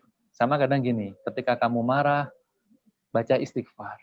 Tapi baca istighfarnya tidak dilakukan dengan cara yang benar, tidak secara rileks. Tapi melampiaskan emosi kemarahan. Astagfirullahaladzim. Gitu kan. Istighfar memang. Tapi dilakukan dengan astagfirullah gitu kan. Itu jadi satu hal yang tadi bukannya membuat rileks, membuat kita lebih baik, tapi malah memicu kondisi yang membuat kita bisa emosional. Maka astagfirullahaladzim. Nah, kurang lebih seperti itu ya. Itu kalau mau kita kombinasikan dengan pendekatan Islam secara spiritual. Nah, ini yang secara psikologis namanya deep breathing. Instruksinya, kita kalau bernafas biasa, ya kan, biasanya itu dalam 1 menit 10-25 kali tarikan dan hembusan nafas. Tarik lewat hidung, itu kalau nafas biasa. Sementara, kita akan berlatih dengan teknik deep breathing ini, menarik nafas lebih pelan, lebih dalam, ya kan? Kemudian mencoba untuk menahan dan menghembuskannya secara perlahan. Saya akan contohkan. Pertama, ibu-ibu hadirin semuanya bisa tarik nafas yang dalam lewat hidung seperti ini. Ya kan? Rasakan sampai perut kita itu menggembung. Ya, perutnya menggembung. Jadi kita menggunakan pernapasan perut ibu-ibu. Kerasa kan perutnya menggembung, ya kan? Kemudian ditahan. 3 hitungan coba tahan, lalu hembuskan seperti orang meniup.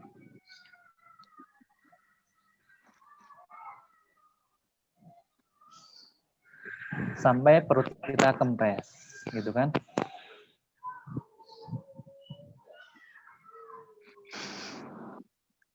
Nah, kita ulang coba ya. Kita ulang dalam 1 menit ya, kita hitung bareng-bareng ya, semampu kita. Teknik deep breathing. Jadi menarik nafas lebih dalam, lebih perlahan lewat hidung. Oke, kemudian ditahan kurang lebih 3 hitungan.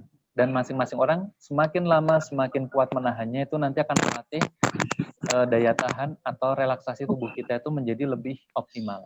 Oke, saya atau Mbak Dika hitung 1 menit ya, nanti masing-masing dapat berapa tarikan nafas, kemudian kita coba sharing. Oke. Boleh, silakan. Baik, kita mulai ya Ibu-Ibu. Teknik deep breathing ya Pak Arif ya. Kita coba 1 menit. Oh, Saya mulai maaf, dari Mbak Dika. Ya. Ibu-ibu pastikan dalam kondisi yang ini ya, duduknya yang nyaman, yang rileks. Oke. Oke, silakan Nyaman, Bu. rileks gitu kan. Dibenarkan Boleh sambil posisi. bersandar, nggih. Boleh sambil bersandar nggak apa-apa. Baik. Sudah siap ya Ibu-ibu? Hitungan ketiga, saya mulai. Nanti kalau saya bilang stop, Ibu-ibu stop. Baik, 1, 2, 3.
Stop.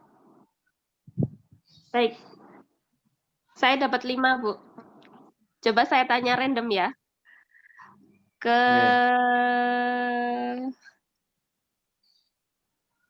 Sebentar, Pak. Ke Putri Rahmawati. Monggo Bu, open mic. Dapat berapa, Bu?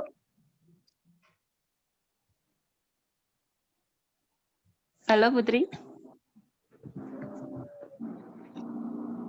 Oke, yang lain dulu. Mbak Dina dapat berapa, Mbak Dina?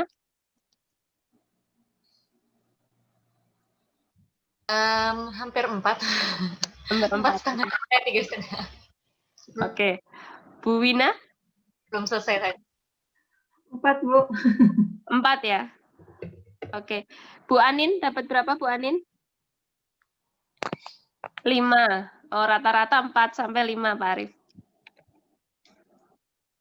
Baik, ada yang 4, ada yang 5. Pertanyaan saya mungkin nggak lebih rendah dari itu? Dapat 3 misalnya, atau 2. Jadi ketika kita terbiasa melatih nafas dalam, saya tadi dapat 2 sedikit Mbak Dika. Oke. Baru dapat 2. Jadi memang membiasakan karena dulu juga saat kuliah kami dilatih sering-sering melakukan teknik-teknik seperti ini, teknik manajemen emosi, mengelola emosi.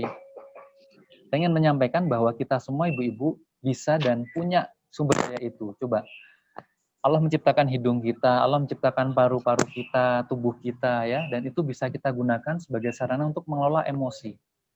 Teknik deep breathing ini kita gunakan untuk mengambil kesadaran agar kita lebih fokus. Jadi ketika kita rileks, ya kan, pikiran kita itu bisa lebih terarah, pikiran kita itu bisa lebih fokus pada solusi dibandingkan kita berfokus pada masalah atau perasaan-perasaan yang membuat kita tidak nyaman. Maka mungkin nanti dicoba nggih, ketika sebelum tidur ibu-ibu nggih, setelah berdoa ya sambil berdoa tadi ya, membaca ayat-ayat mu'awizatain, perlindungan, lakukan dan latih teknik tersebut untuk deep breathing. Sambil mencoba melepaskan emosi-emosi. Saya menantang diri saya dan juga nantang jamaah sekalian, ibu-ibu, coba. Kalau kita bersedia untuk melepaskan semua emosi dalam diri kita yang masih kita bawa selama ini.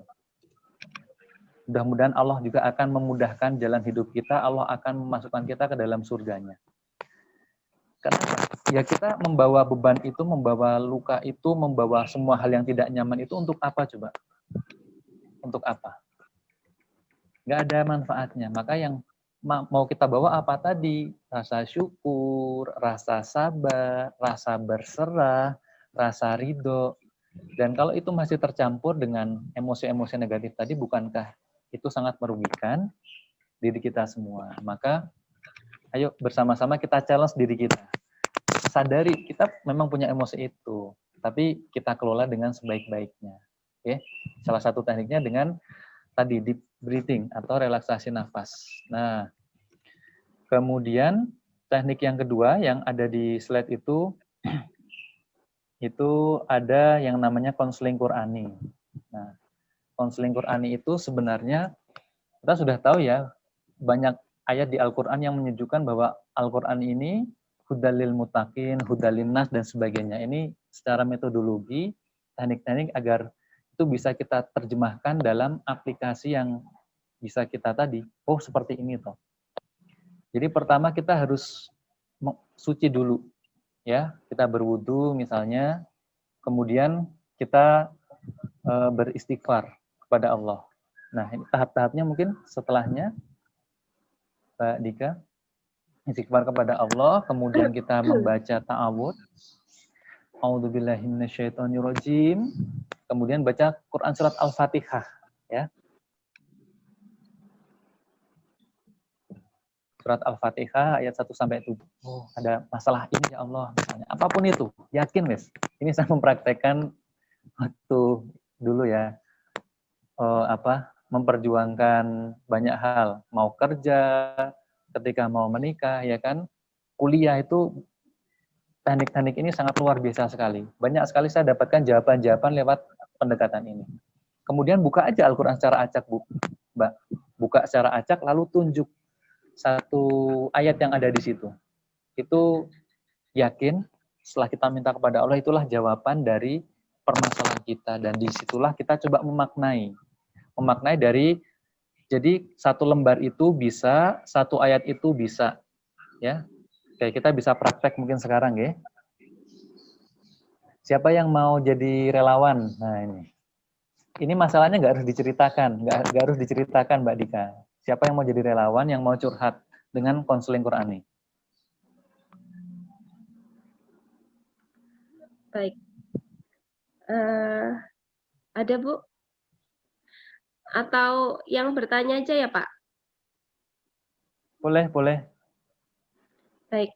Ini ada pertanyaan dari Ibu Adelia, Ibu atau Mbak ini? Izin bertanya Pak Arief, sekarang sedang banyak orang-orang yang membahas tentang memutus tali hubungan, entah pertemanan, percintaan, atau hubungan lain, karena orang tersebut toksik bagi kita agar hidup kita lebih sehat.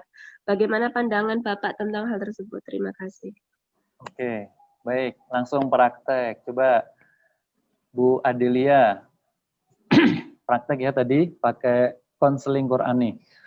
Nanti jawaban coba dari perspektif psikologinya saya coba nanti, tapi kita coba dulu buktikan bahwa Al-Quran itu benar-benar petunjuk. Oke, Mbak atau Bu Adelia, mungkin bisa bergabung. Ya, silakan Bu Adelia. Iya. Konseling Qur'ani. Oh iya, Oke. Sudah Pak. Sudah ya. Dalam kondisi suci nggak ini? Sudah wudhu? Sudah, Pak. Oke. Alhamdulillah ya. Nah, sekarang kan tadi permasalahannya gimana nih? Ada yang mengatakan harus putus hubungan, silaturahim, supaya hubungannya nggak toksik ya. Ini bisa ambil Al-Quran yang mushaf, boleh silakan. Kalau ada. Nah, sudah ya. Nah, sekarang tadi tahapnya dalam kondisi suci, berwudu, kemudian istighfar, ya, membaca ta'awudz, kemudian baca surat Al-Fatihah, sampai walad dolin, langsung bermunajah. Minta sama Allah, ya Allah, saya masalahnya ini. Saya misalnya apakah harus lanjut hubungan atau kemudian putus karena saya rasa toksik misalnya. Kemudian langsung buka secara acak Al-Qur'annya. Toh ibu-ibu hadirin yang ada di sini juga boleh ya, selain Mbak Adelia di sini ya, untuk praktek. Masing-masing ini tahapnya, oke? Jelas Mbak Adelia? Jelas, Pak. Oke, monggo silahkan ya. Mungkin saya dampingi dari tahapnya. Yuk istighfar dulu bareng-bareng. Astagfirullahaladzim. Astagfirullahaladzim. Astagfirullahaladzim. Alladzi la ilaha illa huwal hayyul qayyum. Baca ta'awudz. A'udzubillahi minasyaitonirrajim. Bismillahirrahmanirrahim. Alhamdulillahirabbil alamin. Ar-Rahmanir-Rahim. Maliki yaumiddin. Iyyaka na'budu wa iyyaka nasta'in. Ihdinas siratal mustaqim. Siratal ladzina an'amta 'alaihim ghairil maghdubi 'alaihim waladdallin. Silahkan Mbak Adelia atau ibu-ibu semua di sini bermunajat, minta sama Allah. Punya masalah apa? Curhat di sini. Kalau sudah, silahkan buka Al-Quran secara acak, lalu tunjuk satu bagian yang kemudian ingin ditunjuk saat itu. Buka Al-Qurannya secara acak.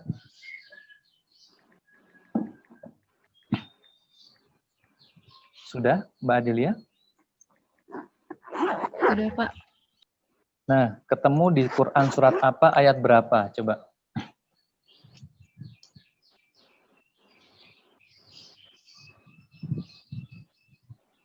Quran surat Ibrahim Surat ayat Ibrahim, 12. ayat. Nah, boleh dibaca, silahkan.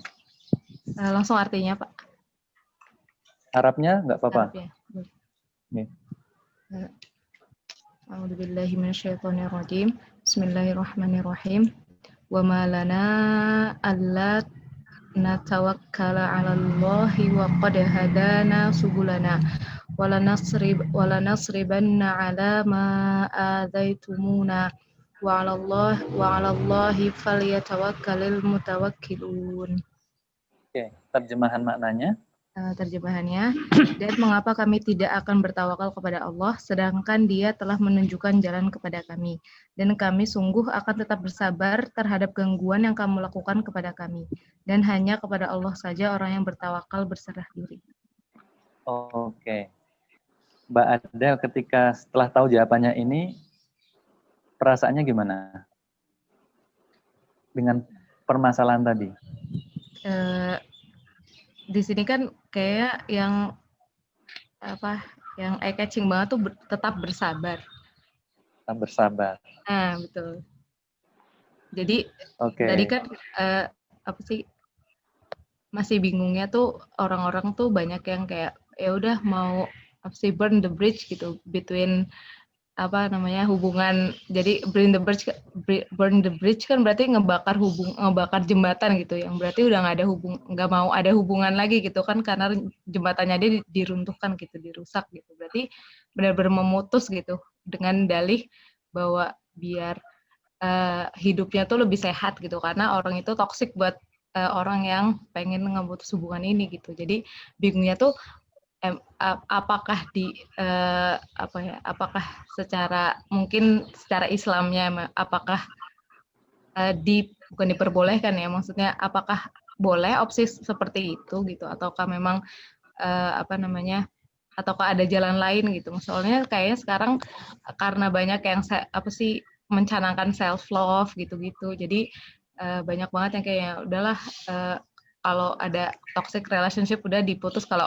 Mungkin kalau toxic relationship diputus oke, tapi kayak kalau umpamanya memutus banget gitu sama orang itu gitu, apakah itu benar dilakukan gitu? Kalau hubungannya aja gitu ya udah nggak usah, mungkin sahabatan jadi temenan gitu-gitu ya, oke mungkin agak menjauh gitu. Tapi kalau benar-benar memutus, apakah dengan dalih biar dianya lebih sehat, apakah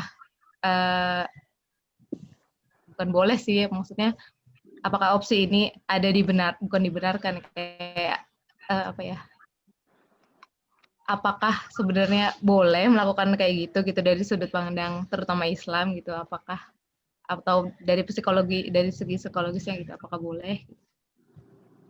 Oke, baik.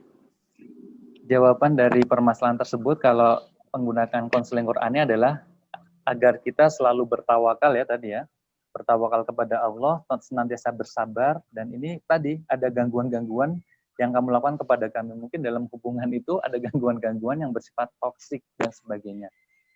Berarti pas sekali ya jawabannya dari permasalahan tersebut. Nah, tinjauan dari segi Islam mungkin ya sejauh yang saya pahami ya, dalam beberapa hadis yang saya baca dari kitab Tarjemah Riyadhus Shalihin itu memang larangan untuk memutus tali silaturahim. Tali silaturahim itu larangan kita untuk memutus. Maka solusinya gimana? Hubungannya ini kan toksik, sudah nggak sehat misalnya. Maka yang bisa kita lakukan tanpa harus memutus silaturahim adalah membuat jarak. Ingat, memutus dengan berjarak itu sesuatu yang berbeda. Bahasa sederhana kita tuh mencoba menghindar sesaat lah. Kalau memutus benar-benar sudah tidak ada itikat baik untuk menyambung, itu kan putus berarti. Maka kalau kita berjarak, ada kalanya kita memang butuh untuk mengambil jarak pada sebuah situasi atau pada seseorang. Ingat, berjarak sesaat. Karena tadi konsep yang kita bangun dalam mengelola emosi adalah respon kita, salah satu indikator bahwa secara interpersonal kita sudah benar-benar sehat, emosi kita juga benar-benar stabil, itu adalah yang di Quran surat Ali Imran ayat 159. Wasyawirhum fil amr. Nanti endingnya kita akan tetap bisa berinteraksi, kita akan tetap bisa menjalin hubungan dengan orang tersebut. Dengan perasaan, dengan nuansa hati, dengan emosi yang sudah berbeda. Maka tadi konsepnya, kalau Islam jelas tadi ya, larangan memutus silaturahim. Dari psikologi tadi, cobalah untuk bisa dalam rangka berjarak itu untuk berdamai dengan perasaan-perasaannya.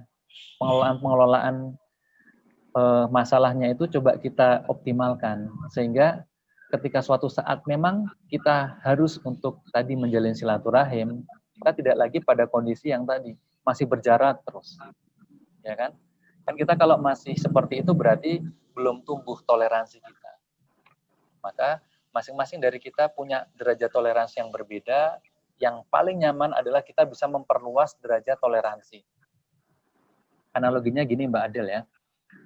Kita mungkin lebih nyaman pada situasi yang panas atau dingin. Tapi bukankah lebih nyaman kalau kita juga terbiasa pada situasi panas, terbiasa pada situasi yang dingin. Itu lebih nyaman kan? Nah, kadang kita suka nasi. Kalau nggak makan nasi berarti belum makan.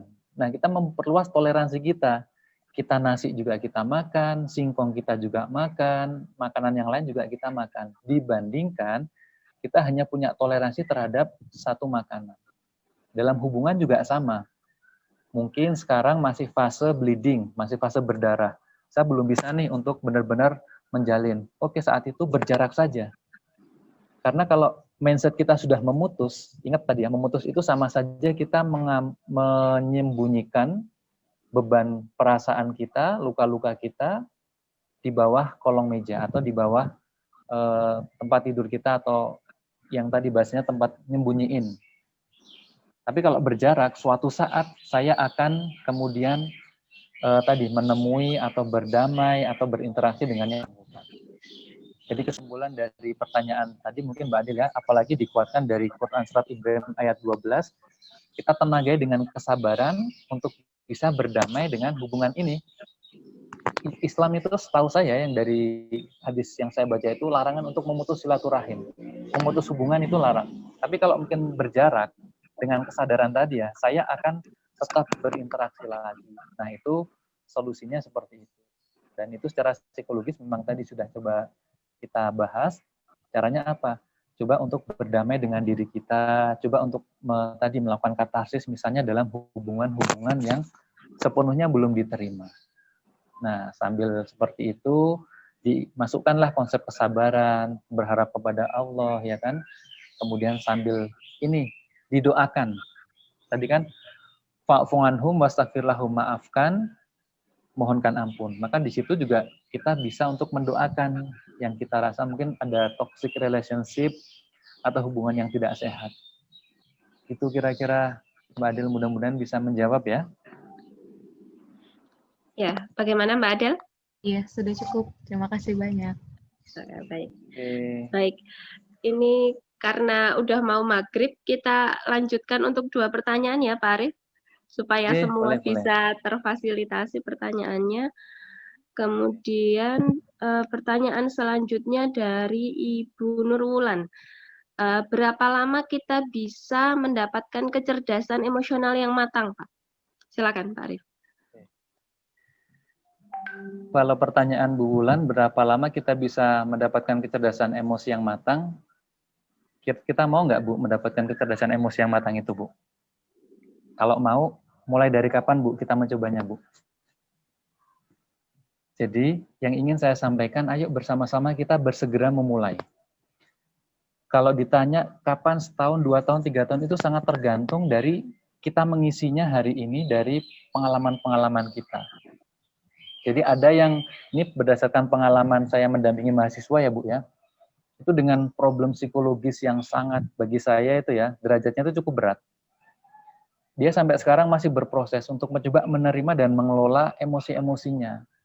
Ibu bisa membayangkan ketika dalam rumah terjadi KDRT, kemudian dalam lingkungan akademik juga mengalami hambatan dan kendala, itu kan stresor yang sangat luar biasa.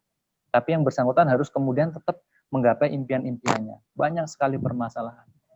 Tapi yang saya sangat senang dan bersyukurnya di situ, yang bersangkutan masih mau dan terus berproses. Sehingga kalau tolak ukurnya berapa lama, kita pakai hitung-hitungan matematis saja, supaya bisa membayangkan. Anggaplah ya, kita sudah lama membawa beban ini 1 bulan, 7 bulan kita membawa beban di tengah pandemi ini. Maka paling tidak, kalau kita mau konsisten, hitung-hitungannya, selama 7 bulan kita juga konsisten untuk mengisi setiap hari kita dengan pengelolaan emosi yang lebih baik.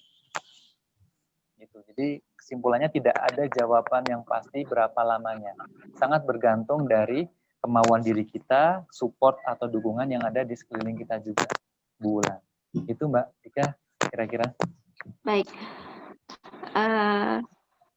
Saya lanjutkan Pak untuk pertanyaan selanjutnya dari Bu Tri Rahmawati lagi. Pertanyaan yang kedua dari Bu Tri. Izin bertanya lagi Pak Arief. Kan ada hadis yang menyebutkan jangan marah, maka bagimu surga. Sedangkan di sisi lain emosi harus dialirkan. Lalu bagaimana itu Pak? Yeah. Saya dulu ketika belajar di psikologi ya, alhamdulillah di psikologi Islam itu UII itu menjembatani hal tadi. Saya juga bingung Bu dulu. Marah nggak boleh, tapi setiap manusia kan punya emosi. Terus gimana? Jadi ternyata guru saya dulu pernah menyampaikan, menjelaskan gini, ekspresi kemarahan itulah yang kemudian dilarang. Jadi mungkin ini mencoba memahami konteks hadis tadi adalah ekspresi kemarahannya. Karena marah itu kan sesuatu yang sangat mudah kita alami. Ketika kita terbiasa mengelola emosi, ya kan, maka nanti marah itu menjadi sesuatu yang barangkali sudah tidak lagi menjadi sebuah kemarahan. Contoh sederhana gini ya, ketika kita sekarang tadi dihina seseorang, kita marah. Terus ketika muncul rasa marah dalam diri kita, kalau kita dilarang berarti dosa dong. Kalau itu sebagai sebuah larangan. Tetapi ekspresi kemarahan kita yang kemudian perlu tadi untuk kita kelola. Jadi rasa marah atau mungkin tadi perasaan-perasaan yang lain, bagaimana kita kelola dengan cara yang pas. Nah, salah satu fasilitasi, misalnya ya, kita ada ekspresi kemarahan nih. Ya tadi kita regulasi emosi dengan relaksasi, gitu kan. Kemudian kita mengubah mindset kita, ya kan. Tapi ketika benar-benar ada dorongan untuk kemudian itu dan kita mampu untuk meredamnya, maka kita redam. Kalau ternyata tidak mampu, ya kan, ada salah satu alternatif namanya displacement. Kalau pendekatan psikologi tadi, kita mengekspresikan kemarahan pada benda yang tidak mengancam dan tidak menyakiti siapapun. Kalau saya tadi ya, nendang bola gitu kan, atau kita punya samsak, kita pukul-pukul tanpa orang lain tahu. Padahal sebenarnya, wah itu Pak Arief lagi latihan, rutin olahraga gitu kan, padahal tuh bagian dari ekspresi kemarahan yang ya tadi lebih adaptif untuk kita salurkan ketika kita tidak punya daya lagi untuk mentoleransinya. Gitu. Di samping itu juga tadi, selalu mendekatkan diri kepada Allah dan meminta agar hati kita dilembutkan. Mungkin itu jawaban dari pertanyaan Bu Tri, Mbak Dika. Baik. Dan terima kasih Bu Tri atas pertanyaannya. Iya, baik. Ini karena sudah mau menjelang maghrib, maka saya tutup ya, Ibu-Ibu sesi tanya jawab. Nanti jika ada yang mau bertanya lagi atau mungkin belum terfasilitasi, Pak Arief berkenan mungkin untuk Ibu-Ibu di sini. Insya Allah. Boleh. Iya. Kalau nggak salah di slide-nya sudah ada ya kontak personnya. Oke, baik Ibu-Ibu nanti kalau ada yang ingin bertanya lebih lanjut gitu ya tentang manajemen emosi ini nanti bisa menghubungi saya dulu bisa atau menghubungi Pak Arief langsung juga bisa. Baik, mungkin ada sedikit closing statement dari Pak Arief, silakan. Yes. Baik, Mbak Dika, hadirin yang berbahagia. Alhamdulillahirrabbilalamin. Allah mengaruniakan kepada kita satu instrumen yang mudah-mudahan itu menjadikan kita lebih utuh sebagai makhluknya, sebagai hambanya di muka bumi ini, yaitu emosi. Bagaimana kita mampu mengelola emosi itu dengan sebaik-baiknya itu juga bagian dari bentuk ibadah kita kepada Allah Subhanahu wa Ta'ala. Yang paling penting adalah kesadaran kita untuk jujur dalam menerima dan merasakan emosi-emosi itu, sembari kita olah sebaik mungkin. Dan output yang nanti kita tampilkan keluar adalah tadi, sebuah kebaikan atau dalam bahasa kita akhlakul karimah. Kita tidak harus memendam semuanya itu, kita perlu kelola dengan sebaik-baiknya, tapi yang penting bagaimana ekspresi kita itu tetap baik. Dan inspirasi saya pribadi terutama di Quran surat Ali Imran ayat 159 tadi, berusaha untuk fa'fu anhum wastaghfir lahum wasyawirhum fil amr fa idza azamta fatawakkal 'ala Allah, dan selalu bertawakal, berserah diri kepada Allah. Innallaha yuhibbul mutawakkilin. Mudah-mudahan kita termasuk umatnya, hambanya yang dicintai Allah Subhanahu wa Ta'ala. Demikian Mbak Dika dan Ibu-Ibu, terima kasih dari saya. Kurang lebihnya mohon maaf. Billahi taufiq wal hidayah. Wassalamualaikum warahmatullahi wabarakatuh. Waalaikumsalam warahmatullahi wabarakatuh. Baik, terima kasih banyak Pak Arif atas pemaparan materi dan sesi tanya jawab.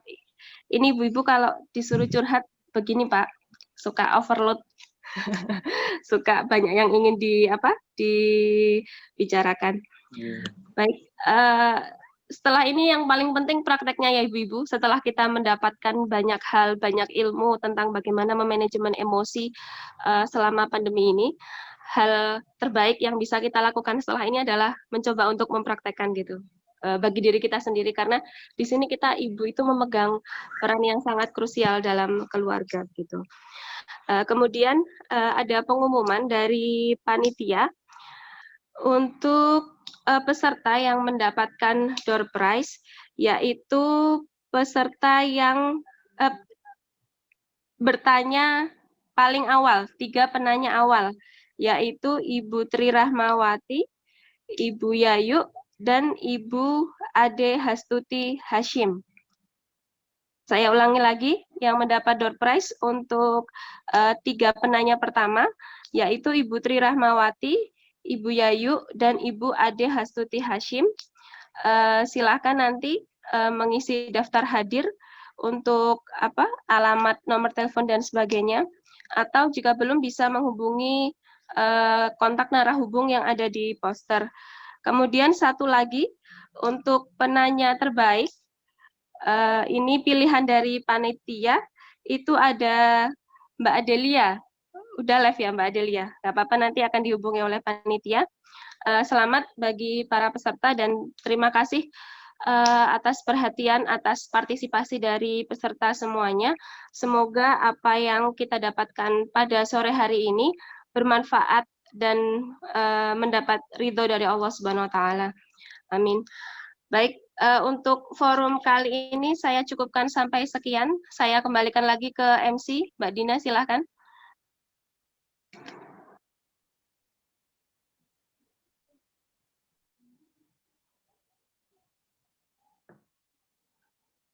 Unmute Bu Dina. Ya, maaf Bu, agak nge-lag dikit nih laptopnya. Ya, terima kasih Mbak Dika dan terima kasih yang banyak sekali gitu ya untuk Pak Muhammad Arif Rizky atas penyampaian materinya yang luar biasa. Semoga berkah, lancar urusannya ya Pak ya. Baik, alhamdulillah kita sudah menuju penghujung acara.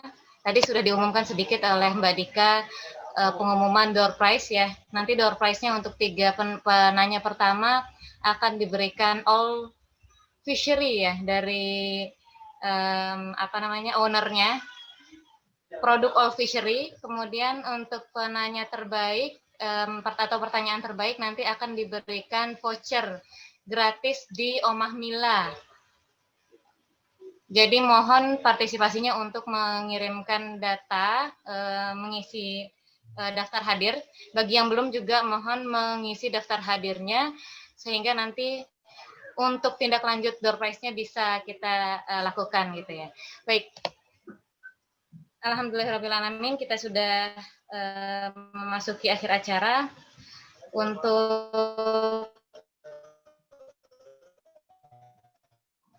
Foto dulu Mbak Dina. mana? Bu Ina? Foto dulu. Oh iya, lupa saya. Ya, kita foto dulu ya, Bu. Mumpung masih ada Pak Arif dan Mbak Dika di sini. Sebentar, saya ini.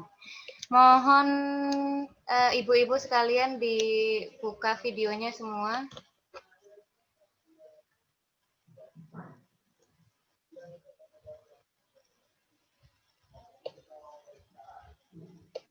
Mohon dibuka semua ya, Bu, videonya ya. Ini sudah banyak yang live. Seadanya, Bu. Seadanya. Baik. Pak Arif masih ada ya, Pak? Masih ada nggak? Masih ada. Oh ya, masih ada. Oke, semuanya sudah siap? Sudah siap ya, Bu? Senyum.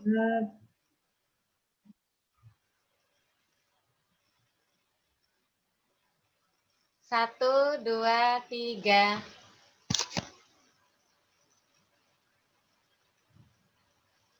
Sekali lagi ya, Bu. Saya pakai, ini sebenarnya sudah terprint screen, cuman kayaknya lebih, untuk jaga-jaga gitu ya. Saya pakai HP juga di foto ini. Ya, Bu. 1, 2, 3.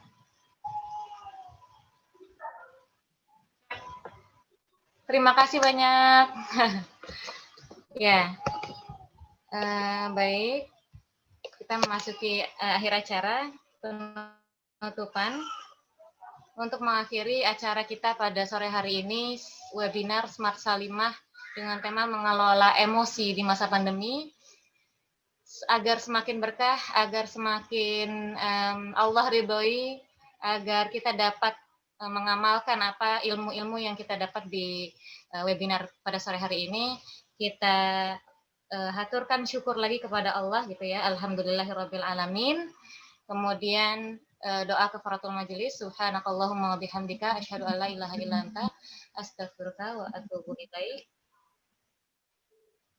Ya, saya bacakan doa sedikit ya, Bu. Boleh ya, Bu? Bismillahirrahmanirrahim. Alhamdulillahirabbil alamin, hamdan syakiran hamdan na'iman hamdan yuwafi ni'mahu wa yukafi'u mazidah, ya rabbana lakal hamdu wa lakal syukr. Alaika fana'u kama yanbaghi li jalali wajhikal karim wa 'azimi sultanik. Allahumma shalli 'ala Muhammad wa 'ala ali Muhammad kama shallaita 'ala Ibrahim wa 'ala ali Ibrahim wa barik 'ala Muhammad wa 'ala ali Muhammad kama barakta 'ala Ibrahim wa 'ala ali Ibrahim fil 'alamin innaka Hamidum Majid. Allahumma ighfir lana dhunubana wa liwalidina warhamhum kama rabbawna shighara. Allahumma inna nas'aluka al-huda wa tuqa wal 'afafa wal ghina. Allahumma ya musarrifal qulub sarrif qulubana 'ala ta'atik, ya muqallibal qulub tsabbit qulubana 'ala dinik. Rabbana hab lana min azwajina wa dhurriyyatina qurrata a'yun waj'alna lil muttaqina imama. Rabbi hab li minas salihin. Rabbana atina min ladunka rahmah wa hayyi' lana min amrina rasyada. Rabbana atina fid dunya hasanah wa fil akhirati hasanah wa qina adzabannar. Wa sallallahu ala sayyidina Muhammad wa ala alihi wa sahbihi wasallam. Alhamdulillah. Sekian dari saya sebagai MC pada sore hari ini. Semoga kita dapat mendapatkan manfaat yang banyak dari acara ini, dan nantikan gitu ya acara-acara kita selanjutnya. Insya Allah nanti di hari Ibu kita punya acara juga. Nantikan info-info berikutnya, dan jangan lupa ibu-ibu bisa dilihat materinya nanti atau recording dari acara hari ini di YouTube channelnya Salimah, PC Salimah Banguntapan kalau nggak salah ya Bu Wina ya. Salimah Banguntapan. Salimah Banguntapan untuk channel YouTube-nya. Nah, oke. Saya tutup. Mohon maaf atas segala kekurangan. Billahi taufiq wal hidayah. Wassalamualaikum warahmatullahi wabarakatuh. Waalaikumsalam warahmatullahi wabarakatuh. Terima kasih semuanya. Terima kasih Bu, izin pamit. Ya, sama-sama Bu. Pak.